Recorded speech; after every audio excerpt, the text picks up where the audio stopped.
ਤੁਸੀਂ ਦੇਖ ਰਹੇ ਹੋ ਇਸ ਵੇਲੇ ਕਾਂਚੀ ਟੀਵੀ। ਤੁਹਾਡਾ ਸਾਰਿਆਂ ਦਾ ਸਵਾਗਤ ਹੈ। ਜੈ ਗੁਰਦੇਵ, ਜੈ ਭੀਮ, ਜੈ ਸੰਵਿਧਾਨ। ਜੈ ਸੰਵਿਧਾਨ ਇਸ ਕਰਕੇ ਮੈਂ ਕਿਹਾ ਕਿਉਂਕਿ ਸੰਵਿਧਾਨ ਦਿਵਸ 26 ਨਵੰਬਰ ਇਹ 1-2 ਦਿਨ ਤੱਕ ਹੈ। 26 ਨਵੰਬਰ ਉਹ ਇੱਕ ਇਤਿਹਾਸਕ ਦਿਨ ਖਾਸ ਕਰਕੇ ਭਾਰਤ ਦੇ ਦੱਬੇ ਕੁਚਲੇ ਲਤਾੜੇ ਵਰਗ ਦੇ ਲਈ, ਸਮਾਜ ਦੇ ਵਾਸਤੇ, ਜਿਨ੍ਹਾਂ ਦੇ ਲਈ ਹਜ਼ਾਰਾਂ ਸਾਲਾਂ ਦੀ ਗੁਲਾਮੀ ਕੱਟਣ ਦੇ ਵਾਸਤੇ ਇੱਕ ਉਹ ਹਥਿਆਰ ਬਣ ਕੇ ਤਿਆਰ ਹੋ ਚੁੱਕਾ ਸੀਗਾ 26 ਨਵੰਬਰ 1949 ਨੂੰ, ਤੇ ਜਿਹੜਾ 26 ਜਨਵਰੀ 1950 ਨੂੰ ਲਾਗੂ ਹੋਇਆ ਸੀ, ਜਿਹੜਾ ਭਾਰਤ ਦਾ ਸੰਵਿਧਾਨ ਕਿਹਾ ਜਾਂਦਾ ਹੈ। ਤੇ ਖਾਸ ਕਰਕੇ ਦੱਬੇ ਕੁਚਲੇ ਲਤਾੜੇ ਸਮਾਜ ਦੇ ਲਈ ਇੱਕ ਉਹ ਕਾਰਗਰ ਸਾਧਨ ਸਾਬਤ ਹੋਇਆ। ਔਰ ਅੱਜ ਜੇ ਦੇਖੀਏ, ਅੱਜ ਤੋਂ 60-70 ਸਾਲ ਪਹਿਲਾਂ ਦੀ ਜੂਨ ਤੇ ਅੱਜ ਉਹਨਾਂ ਹੀ ਲੋਕਾਂ ਦੀ ਜੂਨ, ਜ਼ਮੀਨ ਤੇ ਅਸਮਾਨ ਦਾ ਫਰਕ ਹੈ। ਜਿਨ੍ਹਾਂ ਨੂੰ ਕਦੇ ਦੱਬਿਆ ਗਿਆ ਸੀ, ਲਤਾੜਿਆ ਗਿਆ ਸੀ, ਕੁਚਲਿਆ ਗਿਆ ਸੀ, ਉਹ ਅੱਜ ਦੇਸ਼ ਦੇ ਅੰਦਰ ਰਾਜ ਭਾਗ ਦੇ ਹਿੱਸੇਦਾਰ ਨੇ, ਪ੍ਰਸ਼ਾਸਨ ਦੇ ਵਿੱਚ ਹਿੱਸੇਦਾਰ ਨੇ ਤੇ ਅੱਜ ਅੱਛੀ ਜ਼ਿੰਦਗੀ ਬਤੀਤ ਕਰ ਰਹੇ ਨੇ। ਤੇ ਉਹਨਾਂ ਦੇ ਲਈ ਇਹ ਸੰਵਿਧਾਨ ਦਿਵਸ ਇੱਕ ਬਹੁਤ ਹੀ ਵੱਡੇ ਤਿਉਹਾਰ ਦੇ ਤੌਰ ਤੇ ਇੱਕ ਮਨਾਇਆ ਜਾ ਰਿਹਾ। ਪੂਰੇ ਭਾਰਤ ਦੇ ਨਾਲ ਨਾਲ ਵਿਦੇਸ਼ਾਂ ਦੇ ਵਿੱਚ ਵੀ ਇਹ ਸੰਵਿਧਾਨ ਦਿਵਸ 26 ਨਵੰਬਰ ਨੂੰ ਮਨਾਇਆ ਜਾ ਰਿਹਾ। ਤੇ ਇਸ ਵੇਲੇ ਮੈਂ ਪਹੁੰਚ ਕੀਤੀ ਹੈ ਬਹੁਜਨ ਸਮਾਜ ਪਾਰਟੀ ਦੇ सूबे ਦੇ सीनियर आगू मक्खन चौहान जी। इन्हों भी मिलते हैं और स्वागत करते। सब तो पहला स्वागत है जी। जय भीम जी। जय भीम, जय भारत, जय संविधान। की कहना चाहोगे जिवें संविधान दिवस 26 नवंबर जिहड़ा हैगा वो आ रहा, किन्ना क चाह उत्साह, किन्ना क जोश संगत दे विच है? कांची टीवी देख रहे सारे ही रब वर्ग श्रोतियां दा बहुत धन्नवाद। उन्हां सारियां नूं जय भीम, जय भारत, जय संविधान।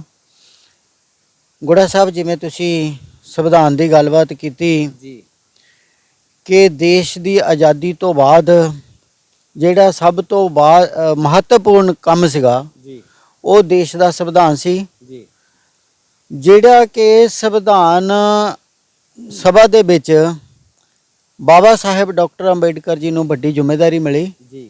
बाबा साहेब डॉक्टर अंबेडकर जी ने देश के हर वर्ग नूं बराबरता के अधिकार दिवाउण दे लई संविधान दे विच प्रबंध किया।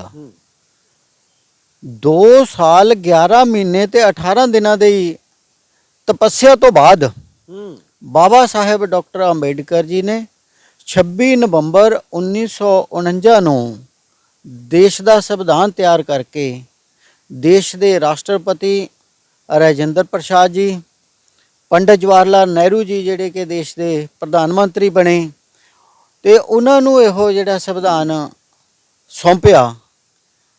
देश का संविधान सौंपदिया समा बाबा साहेब डॉक्टर अंबेडकर जी ने कहा सी कि कोई भी संविधान संपूर्ण नहीं हुंदा।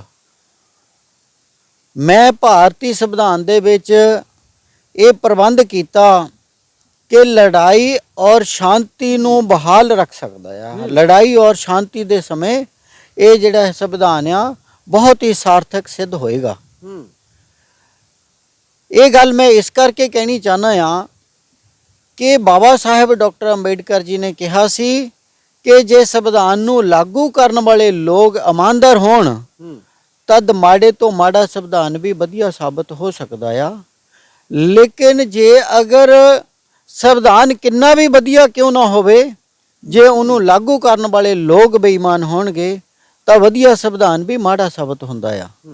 इस करके जिहड़ा बाबा साहब डॉक्टर अंबेडकर जी ने देश नूं संविधान दिता, उहदे विच किसी भी तरह का जात पात, ऊच नीच, भिन्न भेद, रंग का किसी तरह का जिहड़ा हैगा फर्क नहीं किया। हर वर्ग नूं बराबर की नुमाइंदगी, बराबर का अधिकार दिते आ।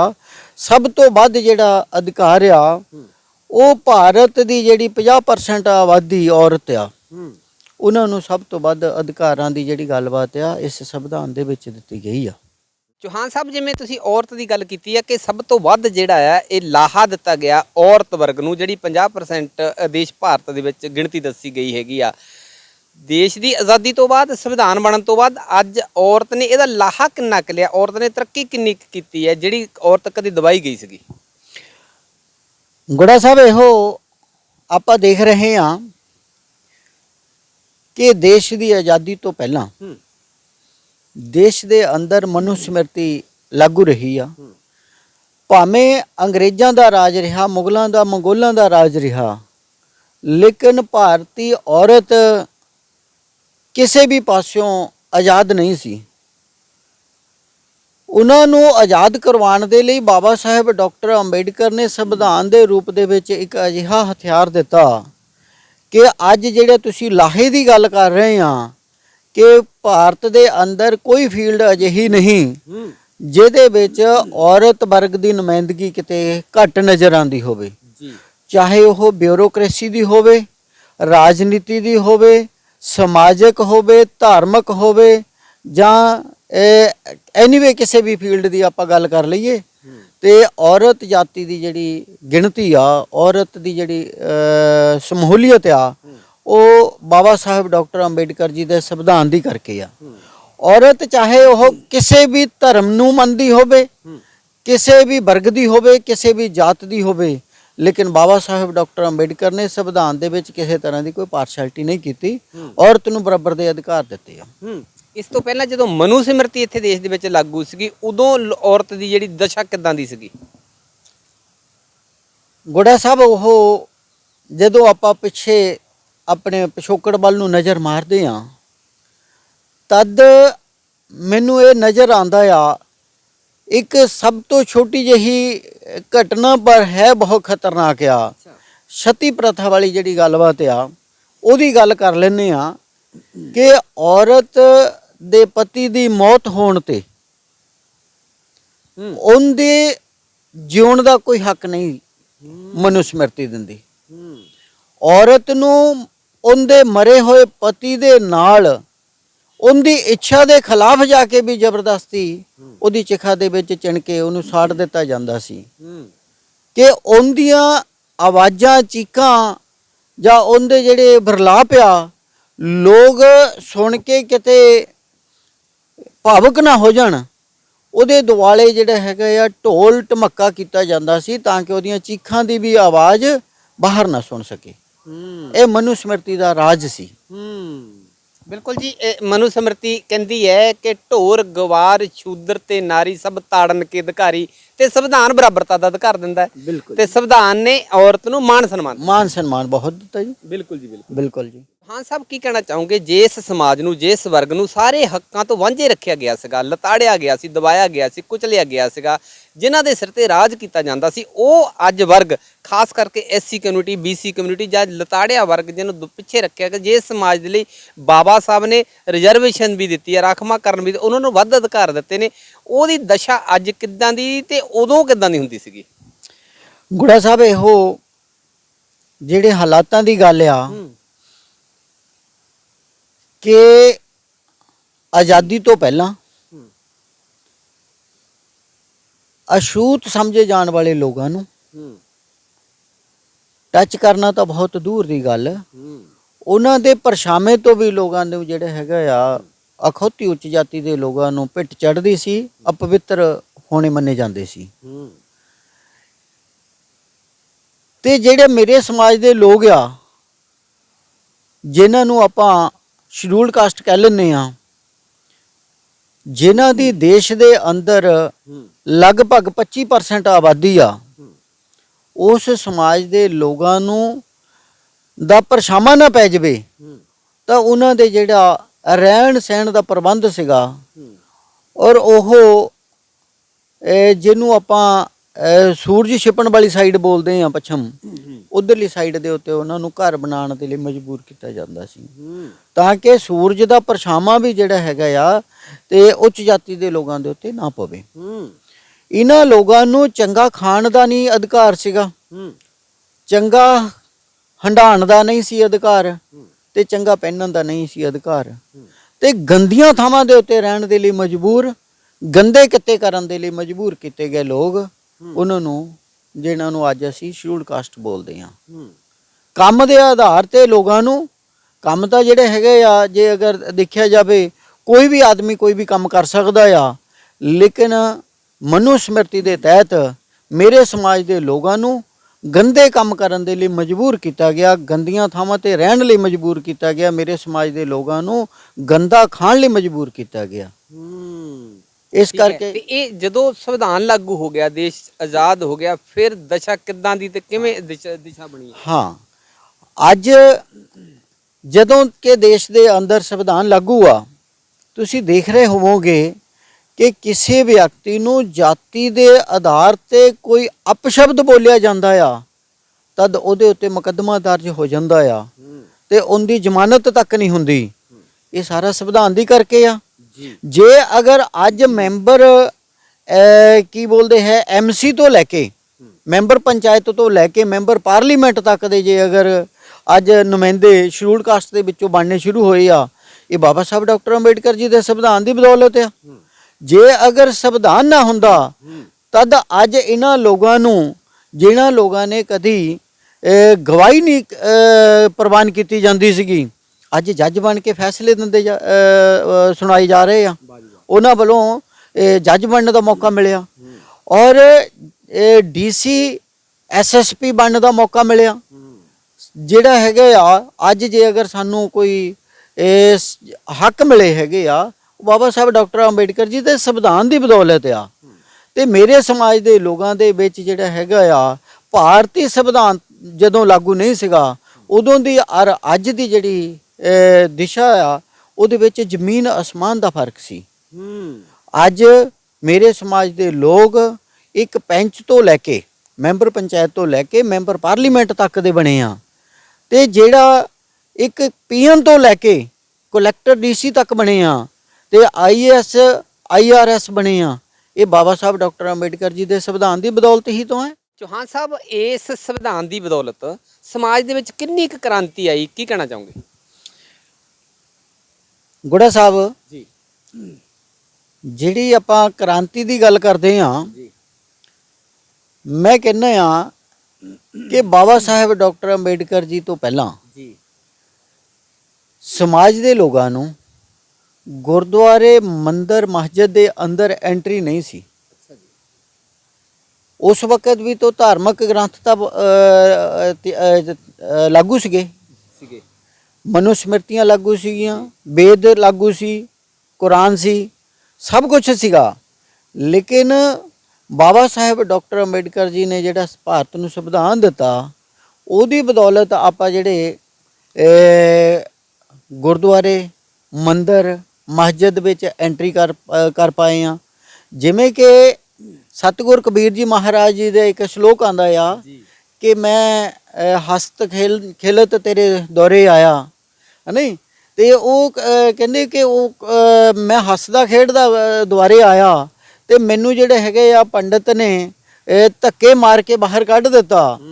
ਇਹ ਜਿਹੜੇ ਹੈਗੇ ਆ, ਇਹ ਗੱਲਬਾਤ ਬੜੀ ਗੰਭੀਰ ਆ ਕਿ ਸਮਾਜ ਦੇ ਲੋਕਾਂ ਨੂੰ ਕਿਸੇ ਮੰਦਿਰ, ਗੁਰਦੁਆਰੇ ਵਿੱਚ ਨਹੀਂ ਜਾਣ ਦਿੱਤਾ ਜਾਂਦਾ ਸੀਗਾ। ਕਿਸੇ ਧਾਰਮਿਕ ਗ੍ਰੰਥ ਨੇ ਜਿਹੜੀ ਇਜਾਜ਼ਤ ਨਹੀਂ ਦਿੱਤੀ ਸਮਾਜ ਦੇ ਲੋਕਾਂ ਨੂੰ ਕਿ ਇਹੋ ਲੋਕ ਗੁਰਦੁਆਰੇ ਦੇ ਵਿੱਚ ਜਾ ਸਕਣ। ਸਤਿਗੁਰੂ ਰਵਿਦਾਸ ਜੀ ਦੀ ਗੱਲ ਕਰ ਲਓ ਕਿ ਉਹਨਾਂ ਨੇ ਜਿਹੜੇ ਹੈਗੇ ਆ ਆਪਣੇ ਸਮਾਜ ਦੇ ਲੋਕਾਂ ਨੂੰ ਜਗਾਉਣ ਦੇ ਲਈ ਜਿਹੜੇ ਹੈਗੇ ਆ ਸੰਖ ਵਜਾਉਣ ਦੀ ਸ਼ੁਰੂ ਕੀਤੀ। ਤੇ ਉਸ ਵਕਤ ਜਿਹੜੇ ਹੈਗੇ ਆ ਸਤਿਗੁਰੂ ਰਵਿਦਾਸ ਜੀ ਨੂੰ ਵੀ ਕਟਹਿਰੇ ਦੇ ਵਿੱਚ ਖੜਾ ਕਰ ਲਿਆ ਵੀ ਤੂੰ ਨੀਚੀ ਜਾਤ ਦਾ ਹੋ ਕੇ ਤੇ ਸੰਖ ਕਿਉਂ ਵਜਾਣਾ, ਧੋਤੀ ਕਿਉਂ ਲਗਾਣਾ, ਤਿਲਕ ਕਿਉਂ ਲਗਾਣਾ ਆ।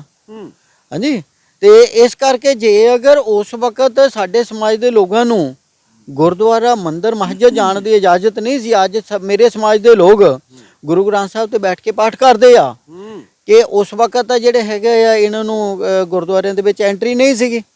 ਲੇਕਿਨ ਇਹ ਜੇ ਅਗਰ ਅੱਜ ਗੁਰਦੁਆਰਿਆਂ ਦੇ ਪਾਠੀ ਬਣੇ ਹੈਗੇ ਆ, ਜਾ ਕੇ ਮੁੱਖ ਗ੍ਰੰਥੀ ਬਣੇ ਆ, ਜਾਂ ਮੰਦਿਰਾਂ ਦੇ ਵਿੱਚ ਜਾ ਕੇ ਇਹਨਾਂ ਨੂੰ ਜਾਣ ਦਾ ਅਧਿਕਾਰ ਮਿਲਿਆ, ਤੇ ਇਹ ਸੰਵਿਧਾਨ ਦੀ ਬਦੌਲਤ ਆ। ਜੇ ਅਗਰ ਸਾਡੇ ਕੋਲ ਸੰਵਿਧਾਨ ਬਾਬਾ ਸਾਹਿਬ ਡਾਕਟਰ ਅੰਬੇਡਕਰ ਜੀ ਨਾ ਦਿੰਦੇ ਤਾਂ ਕਹਿੰਦੇ ਸਾਨੂੰ ਅੱਜ ਵੀ ਗੁਰਦੁਆਰਿਆਂ ਦੇ ਵਿੱਚ ਵੰਡ ਦੇਣਾ ਸੀ। ਪੁਰਾਣੀ ਘਟਨਾ ਆ, ਮੈਂ ਜੇ ਅਗਰ ਜ਼ਿਕਰ ਕਰਾਂ, ਪੁਰਾਣੇ ਜਿਹੜੇ ਰਾਸ਼ਟਰਪਤੀ ਜੀ ਹੁਣੇ ਬਦਲੇ ਆ ਹਾਂਜੀ, ਰਾਮਨਾਥ ਕੋਵਿੰਦ ਜੀ, ਤੇ ਉਹਨਾਂ ਦੇ ਬਾਰੇ ਵਿੱਚ ਜਿਹੜੇ ਹੈਗੇ ਆ ਜੋ ਸੋਸ਼ਲ ਮੀਡੀਆ ਤੇ ਚਰਚਾਵਾਂ ਰਹੀਆਂ ਕਿ ਉਹ ਆਦਮੀ ਆਪਣੇ ਪੂਜਾ ਕਰਨ ਦੇ ਲਈ ਮੰਦਿਰ ਦੇ ਅੰਦਰ ਜਾਣਾ ਚਾਹੁੰਦਾ ਸੀ, ਲੇਕਿਨ ਉਹਨੂੰ ਮੰਦਰ ਦੀਆਂ ਪੌੜੀਆਂ ਦੇ ਉੱਤੇ ਪੂਜਾ ਕਰਕੇ ਵਾਪਸੀ ਕੀਤਾ। ਜੇ ਅਗਰ ਭਾਰਤ ਦੇ 1 ਨੰਬਰ ਦਾ ਜਿਹੜਾ ਆਪਣਾ ਵਾਸੀ ਆ, 1 ਨੰਬਰ ਦਾ ਨਾਗਰਿਕ ਆ, ਉਹਦੇ ਨਾਲ ਅਜਿਹਾ ਵਿਵਹਾਰ ਅੱਜ ਵੀ ਹੋ ਰਿਹਾ ਜਦੋਂ ਕਿ ਦੇਸ਼ ਦੇ ਅੰਦਰ ਸੰਵਿਧਾਨ ਲਾਗੂ ਆ। ਤੇ ਜਿਸ ਵਕਤ ਦੇਸ਼ ਦਾ ਸੰਵਿਧਾਨ ਲਾਗੂ ਨਹੀਂ ਸੀ, ਉਸ ਵਕਤ ਕਿੱਦਾਂ ਦੇ ਹਾਲਾਤ ਰਹੇ ਹੋਣਗੇ ਸਾਡੇ ਸਮਾਜ ਦੇ। ਇਸ ਕਰਕੇ ਜਿਹੜਾ ਹੈਗਾ ਆ, ਜੋ ਕੁਝ ਵੀ ਅੱਜ ਅਸੀਂ ਸਾਨੂੰ ਨਜ਼ਰ ਆਉਂਦਾ ਆ, ਜੋ ਅਧਿਕਾਰ ਅੱਜ ਅਸੀਂ ਆਨੰਦ ਮਾਣ ਰਹੇ ਆ, ਉਹ ਬਾਬਾ ਸਾਹਿਬ ਡਾਕਟਰ ਅੰਬੇਡਕਰ ਜੀ ਦੇ ਸੰਵਿਧਾਨ ਦੀ ਬਦੌਲਤ ਆ। ਮੇਰੇ ਸਮਾਜ ਦੇ ਲੋਕਾਂ ਨੂੰ ਕਿਸੇ ਵੀ ਧਾਰਮਿਕ ਗ੍ਰੰਥ ਤੋਂ, ਕਿਸੇ ਵੀ ਪਵਿੱਤਰ ਕਿਤਾਬ ਕੋਈ ਹੈ, ਕੋਈ ਸਾਡਾ ਕੋਈ ਨੇੜੇ ਦਾ ਰੱਬ ਹੈ, ਤਾਂ ਉਹ ਭਾਰਤੀ ਸੰਵਿਧਾਨ ਆ। ਸੰਵਿਧਾਨ ਨੂੰ ਜਿਹੜਾ ਹੈਗਾ ਆ, ਬਾਬਾ ਸਾਹਿਬ ਡਾਕਟਰ ਅੰਬੇਡਕਰ ਜੀ ਨੇ ਜਦੋਂ ਤਿਆਰ ਕਰ ਰਹੇ ਸੀਗੇ, ਤਾਂ ਉਸ ਵਕਤ ਬਾਬਾ ਸਾਹਿਬ ਡਾਕਟਰ ਅੰਬੇਡਕਰ ਜੀ ਨੇ ਜਿਹੜਾ ਇਹਦੇ ਉੱਤੇ 2 ਸਾਲ 11 ਮਹੀਨੇ ਤੇ 18 ਦਿਨ ਦਾ ਸਮਾਂ ਤਪੱਸਿਆ ਲਾਈ। ਤੇ ਉਹਦੇ ਨਾਲ ਬਾਬਾ ਸਾਹਿਬ ਡਾਕਟਰ ਅੰਬੇਡਕਰ ਜੀ, ਮੈਨੂੰ ਲੱਗਦਾ ਹੈਗਾ ਕਿ ਜ਼ਿਆਦਾ ਨਹੀਂ ਤਾਂ 10 ਸਾਲ ਦੀ ਉਮਰ ਵੀ ਘਟੀ ਹੋਏਗੀ, ਕਿਉਂਕਿ ਉਹਨਾਂ ਨੂੰ ਇਹਦੇ ਉੱਤੇ ਬਹੁਤ ਮਿਹਨਤ ਕਰਨੀ ਪਈ। ਔਰ ਜਿੰਨੇ ਇਸ ਸੰਵਿਧਾਨ ਸਭਾ ਦੇ ਮੈਂਬਰ ਸੀਗੇ, ਉਹਨਾਂ ਨੇ ਇਕੱਲਿਆਂ ਹੀ ਬਾਬਾ ਸਾਹਿਬ ਡਾਕਟਰ ਅੰਬੇਡਕਰ ਦੇ ਗੋਚਰੇ ਇਹੋ ਕੰਮ ਛੱਡ ਦਿੱਤਾ ਤੇ ਆਪ ਮौज ਮਸਤੀ ਦੇ ਲਈ ਬਾਹਰ ਦੂਸਰਿਆਂ ਦੇਸ਼ਾਂ ਦੇ ਵਿੱਚ ਤੁਰੇ ਫਿਰਦੇ ਰਹੇ, ਜਾਂ ਆਪਣੇ ਬਿਜ਼ਨਸ ਦੇ ਵਿੱਚ, ਕਾਰੋਬਾਰ ਦੇ ਵਿੱਚ ਮਸ਼ਰੂਫ ਰਹੇ। ਤੇ ਇਹ ਜੇ ਅਗਰ ਅੱਜ ਸਾਨੂੰ ਕੋਈ ਆਨੰਦ ਦਾ ਮੌਕਾ ਮਿਲਿਆ ਹੈਗਾ ਆ, ਤੇ ਭਾਰਤੀ ਸੰਵਿਧਾਨ ਦੀ ਬਦੌਲਤ ਆ। ਮੇਰੇ ਸਮਾਜ ਦੇ ਲੋਕਾਂ ਨੂੰ ਸਭ ਤੋਂ ਪਹਿਲਾਂ ਜੇ ਅਗਰ ਕੋਈ ਪਵਿੱਤਰ ਬਾਈਬਲ ਆ, ਤਾਂ ਉਹ ਸੰਵਿਧਾਨ ਆ। ਭਾਰਤੀ ਸੰਵਿਧਾਨ ਦੀ ਜਿਹੜੀ ਹੈਗੇ ਆ ਕਿ ਆਦਮੀ ਕਿਸੇ ਵੀ ਪਾਰਟੀ ਤੋਂ ਜਿੱਤ ਕੇ ਆਂਦਾ, ਕਿਸੇ ਵੀ ਧਰਮ ਨੂੰ ਮੰਨਦਾ ਆ, ਕਿਸੇ ਵੀ ਜਾਤ ਦਾ ਆ, ਤੇ ਜਦੋਂ ਪਾਰਲੀਮੈਂਟ ਦੇ ਵਿੱਚ ਜਾਂ ਵਿਧਾਨ ਸਭਾ ਦੇ ਵਿੱਚ ਜਾਂਦਾ ਆ, ਉਹ ਇਸ ਪਵਿੱਤਰ ਗ੍ਰੰਥ ਦੀ ਸਹੁੰ ਖਾਂਦਾ ਆ ਕਿ ਮੈਂ ਇਹਦੀ ਜਿਹੜੇ ਹੈਗੇ ਆ ਪਰਥਾਏ ਹੋਏ ਰਸਤੇ ਉਹਦੇ ਉੱਤੇ ਚੱਲਣ ਦੀ ਕੋਸ਼ਿਸ਼ ਕਰਾਂਗਾ। ਤੇ ਇਹ ਜਿਹੜਾ ਹੈਗਾ ਆ ਭਾਰਤ ਦੇ ਜਿਹੜੇ ਗੋਪਨੀय ਰੱਖਣ ਵਾਲੇ, ਗੁਪਤ ਰੱਖਣ ਵਾਲੇ ਕੰਮ ਆ, ਉਹਨਾਂ ਨੂੰ ਮੈਂ ਬਾਹਰ ਉਜਾਗਰ ਨਹੀਂ ਕਰੂੰਗਾ। ਇਹ ਬਾਬਾ ਸਾਹਿਬ ਡਾਕਟਰ ਅੰਬੇਡਕਰ ਜੀ ਦੇ ਦਿੱਤੇ ਹੋਏ ਸੰਵਿਧਾਨ ਦੀ ਬਦੌਲਤ ਆ। ਚੌਹਾਨ ਸਾਹਿਬ, ਇਸ ਸੰਵਿਧਾਨ ਤੋਂ ਪਹਿਲਾਂ, ਦੇਸ਼ ਦੀ ਆਜ਼ਾਦੀ ਤੋਂ ਪਹਿਲਾਂ ਵੀ ਦੇਸ਼ ਦੇ ਅੰਦਰ ਧਾਰਮਿਕ ਆਗੂ ਸਾਹਿਬਾਨ ਸਨ, ਦੇਵੀ ਦੇਵਤੇ ਸਨ ਤੇ ਧਾਰਮਿਕ ਗ੍ਰੰਥ ਸਨ। ਉਹਨਾਂ ਦੀ ਵੀ ਤਾਂ ਪੂਜਾ ਕੀਤੀ ਹੈ ਸਮਾਜ ਨੇ, ਤੇ ਉਹਨਾਂ ਨੇ ਦਸ਼ਾ ਨਹੀਂ ਸੁਧਾਰੀ। ਗੁੜਾ ਸਾਹਿਬ, ਜਿਹੜੀ ਗੱਲ ਤੁਸੀਂ ਕਹੀ ਆ, ਦੇਸ਼ ਦੇ ਅੰਦਰ ਸਮਾਜ ਦੇ ਲੋਕਾਂ ਨੂੰ ਰੱਬ ਦਾ ਡਰ ਦੇ ਕੇ ਗਲਤੀਆਂ ਆਪ ਕਰਦੇ ਸੀਗੇ, ਤੇ ਰੱਬ ਦਾ ਡਰਾਵਾ ਦੇ ਕੇ ਉਹਨਾਂ ਨੂੰ ਡਰਾ ਕੇ ਰੱਖਿਆ। ਪੀਰ ਪੈਗੰਬਰ ਲੱਖਾਂ ਔਲੀਏ ਆਏ, ਲੇਕਿਨ ਕਿਸੇ ਨੇ ਇਸ ਸਮਾਜ ਦੀ ਬਾਂਹ ਨਹੀਂ ਫੜੀ। ਕਿਹਾ ਜਾਂਦਾ ਆ ਕਿ ਭਾਰਤ ਦੇ ਅੰਦਰ 33 ਕਰੋੜ ਦੇਵੀ ਦੇਵਤੇ ਆ। ਉਹਨਾਂ 33 ਕਰੋੜ ਦੇਵੀ ਦੇਵਤਿਆਂ ਦੇ ਵਿੱਚੋਂ ਕੋਈ ਇੱਕ ਦੇਵੀ ਦੇਵਤਾ ਅਜਿਹਾ ਨਹੀਂ ਆਇਆ ਜਿਹਨੇ ਇਸ ਸਮਾਜ ਨੂੰ ਨਰਕ ਭਰੀ ਜ਼ਿੰਦਗੀ ਤੋਂ ਬਾਹਰ ਕੱਢ ਕੇ ਮਾਨਵਤਾ ਦੇ ਅਧਿਕਾਰਾਂ ਦੀ ਗੱਲ ਕੀਤੀ ਹੋਵੇ। ਜੇ ਅਗਰ ਅਜਿਹਾ ਹੋਇਆ, ਤਦ ਇਹੋ ਜਿਹੜਾ ਹੈਗਾ 19ਵੀਂ ਸਦੀ ਦੇ ਵਿੱਚ ਬਾਬਾ ਸਾਹਿਬ ਡਾਕਟਰ ਅੰਬੇਡਕਰ ਜੀ ਦੀ ਰਹਿਨੁਮਾਈ ਦੇ ਵਿੱਚ ਹੋਇਆ। ਬਾਬਾ ਸਾਹਿਬ ਡਾਕਟਰ ਅੰਬੇਡਕਰ ਜੀ ਨੇ ਖੁਦ ਵੀ ਇਹੋ ਕਸ਼ਟ ਝੱਲੇ, ਜਾਤ ਪਾਤ, ਊਚ ਨੀਚ, ਭਿੰਨ ਭੇਦ ਵਾਲਾ, ਉਹਨਾਂ ਨੇ ਵੀ ਇਹੋ ਹੰਡਾਇਆ ਆਪਣੇ ਪੰਡੇ ਤੇ ਉਹਦੀ ਕਰਕੇ ਜਿਹੜਾ ਹੈਗਾ ਬਾਬਾ ਸਾਹਿਬ ਡਾਕਟਰ ਅੰਬੇਡਕਰ ਜੀ ਨੇ ਦੇਖਿਆ ਕਿ ਮੇਰੇ ਭਾਰਤ ਦੇ ਲੋਕ ਜਿਹੜੇ ਹੈਗੇ ਆ ਮਾਨਵਤਾ ਦੇ ਅਧਿਕਾਰਾਂ ਤੋਂ ਹੀ ਵੰਚਿਤ ਆ। ਜੇ ਅਗਰ ਇਹਨਾਂ ਨੂੰ ਮਾਨਵਤਾ ਦੇ ਅਧਿਕਾਰ ਨਾ ਦੇ ਸਕੇ, ਫਿਰ ਜੀਉਣ ਦਾ ਵੀ ਕੀ ਹੱਕ ਆ।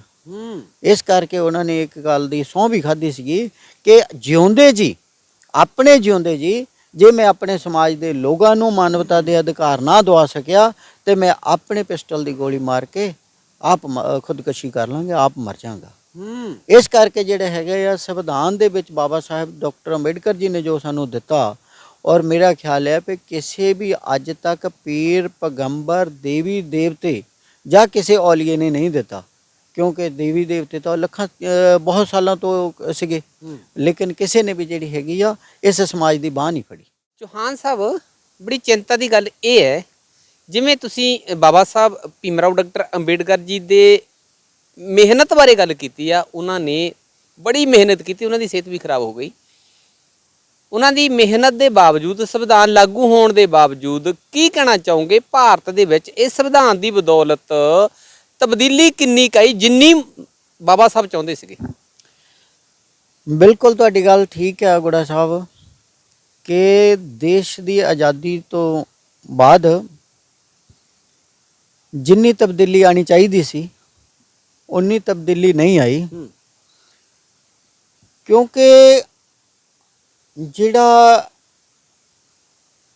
ਰਿਜ਼ਰਵੇਸ਼ਨ ਵਾਲਾ ਵੀ ਮਾਮਲਾ ਆਪਾਂ ਦੇਖਦੇ ਆ ਨਾ, ਬਾਬਾ ਸਾਹਿਬ ਡਾਕਟਰ ਅੰਬੇਡਕਰ ਜੀ ਨੇ ਜਿਹੜੀ ਹੈਗੀ ਆ ਰਿਜ਼ਰਵੇਸ਼ਨ ਦੀ ਕਦੇ ਡਿਮਾਂਡ ਨਹੀਂ ਕੀਤੀ। ਬਾਬਾ ਸਾਹਿਬ ਚਾਹੁੰਦੇ ਸੀਗੇ ਕਿ ਦੇਸ਼ ਦੇ ਹੁਕਮਰਾਨ ਬਣ ਕੇ ਇਹ ਦੇਣ ਵਾਲੇ ਬਣਨ। ਇਸ ਕਰਕੇ ਜਿਹੜੀ ਅੱਜ ਦੀ ਤਰੀਕ ਦੇ ਵਿੱਚ ਆਪਾਂ ਨਜ਼ਰ ਮਾਰਦੇ ਹਾਂ ਕਿ ਜਿੰਨੀ ਬਾਬਾ ਸਾਹਿਬ ਡਾਕਟਰ ਅੰਬੇਡਕਰ ਜੀ ਦੀ ਅਪੇਖਾ ਸੀਗੀ ਉਨੀ ਤਬਦੀਲੀ ਨਹੀਂ ਆਈ।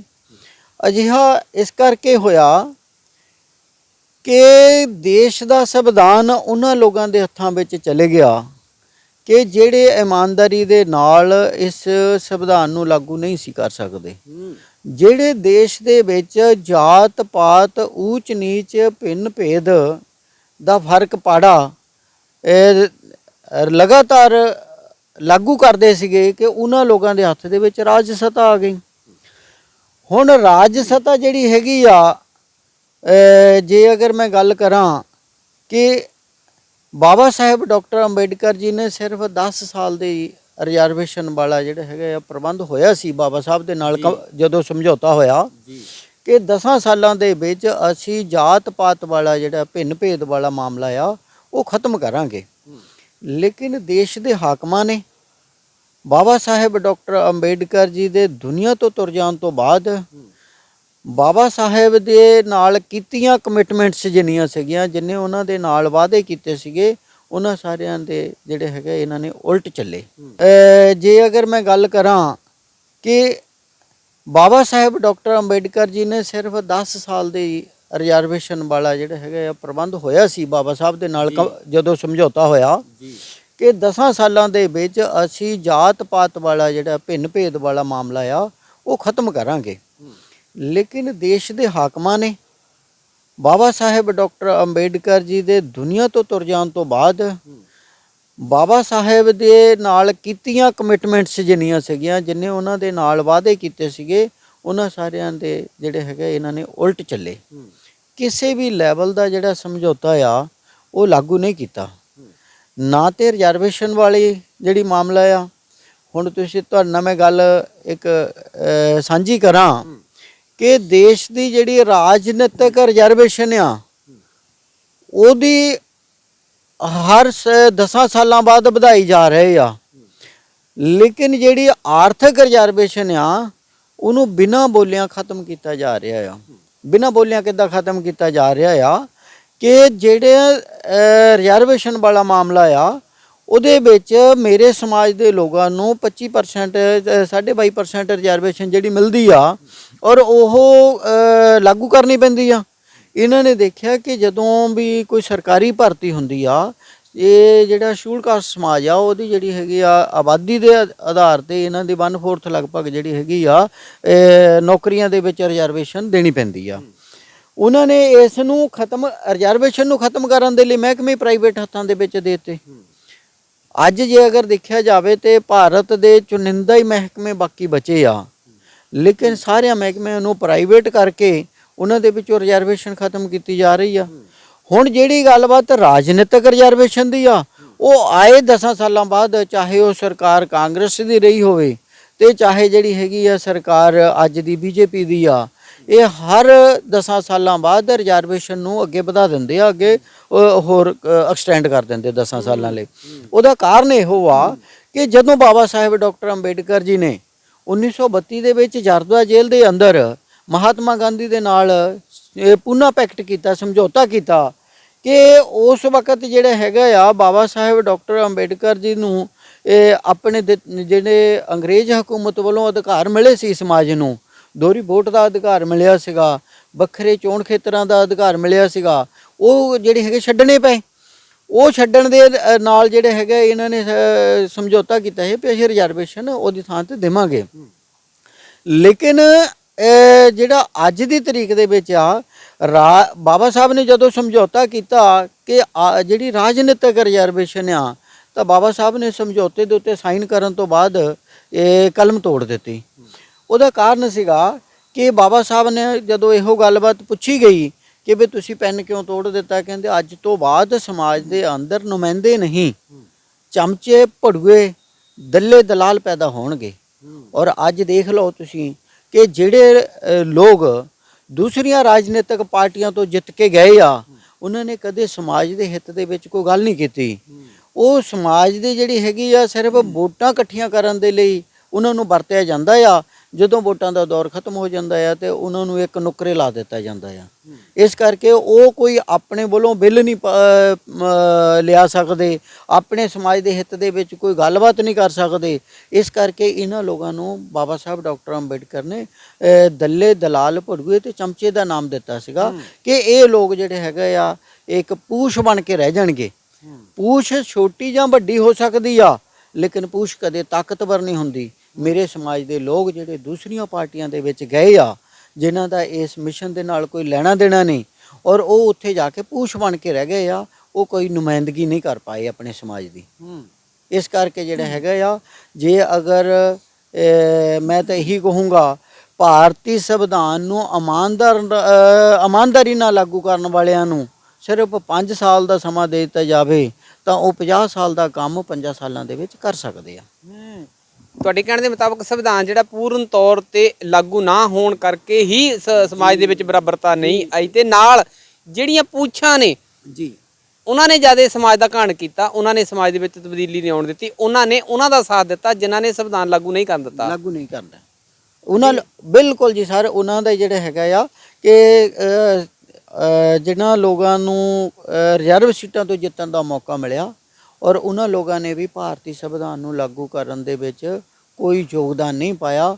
ਹਾਲਾਂਕਿ ਉਹਨਾਂ ਦਾ ਜਿਹੜਾ ਹੈਗਾ ਆ ਯੋਗਦਾਨ ਭਾਰਤੀ ਸੰਵਿਧਾਨ ਨੂੰ ਲਾਗੂ ਹੋਣ ਤੋਂ ਰੋਕਣ ਵਾਲਿਆਂ ਦਾ ਸਾਥ ਸਹਿਯੋਗ ਦੇਣ ਦੇ ਵਿੱਚ ਜ਼ਿਆਦਾ ਯੋਗਦਾਨ ਰਿਹਾ। ਚੌਹਾਨ ਸਾਹਿਬ, ਜਦੋਂ ਅਸੀਂ ਮਿਲਦੇ ਹਾਂ ਜਿਹੜੇ ਰਿਜ਼ਰਵ ਸੀਟਾਂ ਦੇ ਉੱਤੋਂ ਜਿੱਤ ਕੇ ਗਏ MLA ਤੇ MP ਸਾਹਿਬਾਨ ਹੈਗੇ ਨੇ, ਉਹ ਬਾਬਾ ਸਾਹਿਬ ਦੀਆਂ ਵੋਟਾਂ ਤੋਂ ਪਹਿਲਾਂ ਬਾਬਾ ਸਾਹਿਬ ਦੀਆਂ ਗੱਲਾਂ ਕਰਦੇ ਹੁੰਦੇ ਨੇ, ਮਿਸ਼ਨ ਦੀਆਂ ਗੱਲਾਂ ਕਰਦੇ ਹੁੰਦੇ ਨੇ, ਸੰਵਿਧਾਨ ਦੀਆਂ ਗੱਲਾਂ ਕਰਦੇ ਨੇ, ਰਿਜ਼ਰਵੇਸ਼ਨ ਦੀਆਂ ਗੱਲਾਂ ਕਰਦੇ ਹੁੰਦੇ ਨੇ, ਬਰਾਬਰਤਾ ਦੀਆਂ ਗੱਲਾਂ ਕਰਦੇ ਨੇ, ਗੈਰ ਬਰਾਬਰਤਾ ਦੀਆਂ ਗੱਲਾਂ ਕਰਦੇ ਹੁੰਦੇ ਨੇ, ਔਰ ਸਮਾਜ ਨੂੰ ਤਰੱਕੀ ਦੀਆਂ ਲੀਹਾਂ ਤੇ ਲਿਜਾਣ ਵਾਲੀਆਂ ਗੱਲਾਂ ਕਰਦੇ ਨੇ। ਪਰ ਜਦੋਂ ਉਹ ਰਾਜ ਸੱਤਾ ਦੇ ਵਿੱਚ ਜਾ ਕੇ ਬਹਿ ਜਾਂਦੇ ਨੇ, ਉਹ ਫਿਰ ਇਹ ਜਿਵੇਂ ਤੁਸੀਂ ਪਹਿਲਾਂ ਵੀ ਕਿਹਾ ਕਿ ਨੁੱਕਰ ਲਾ ਦਿੱਤਾ ਜਾਂਦਾ ਸਮਾਜ ਨੂੰ, ਤੇ ਸਮਾਜ ਜਾਵੇ ਜਿੱਥੇ ਮਰਜੀ।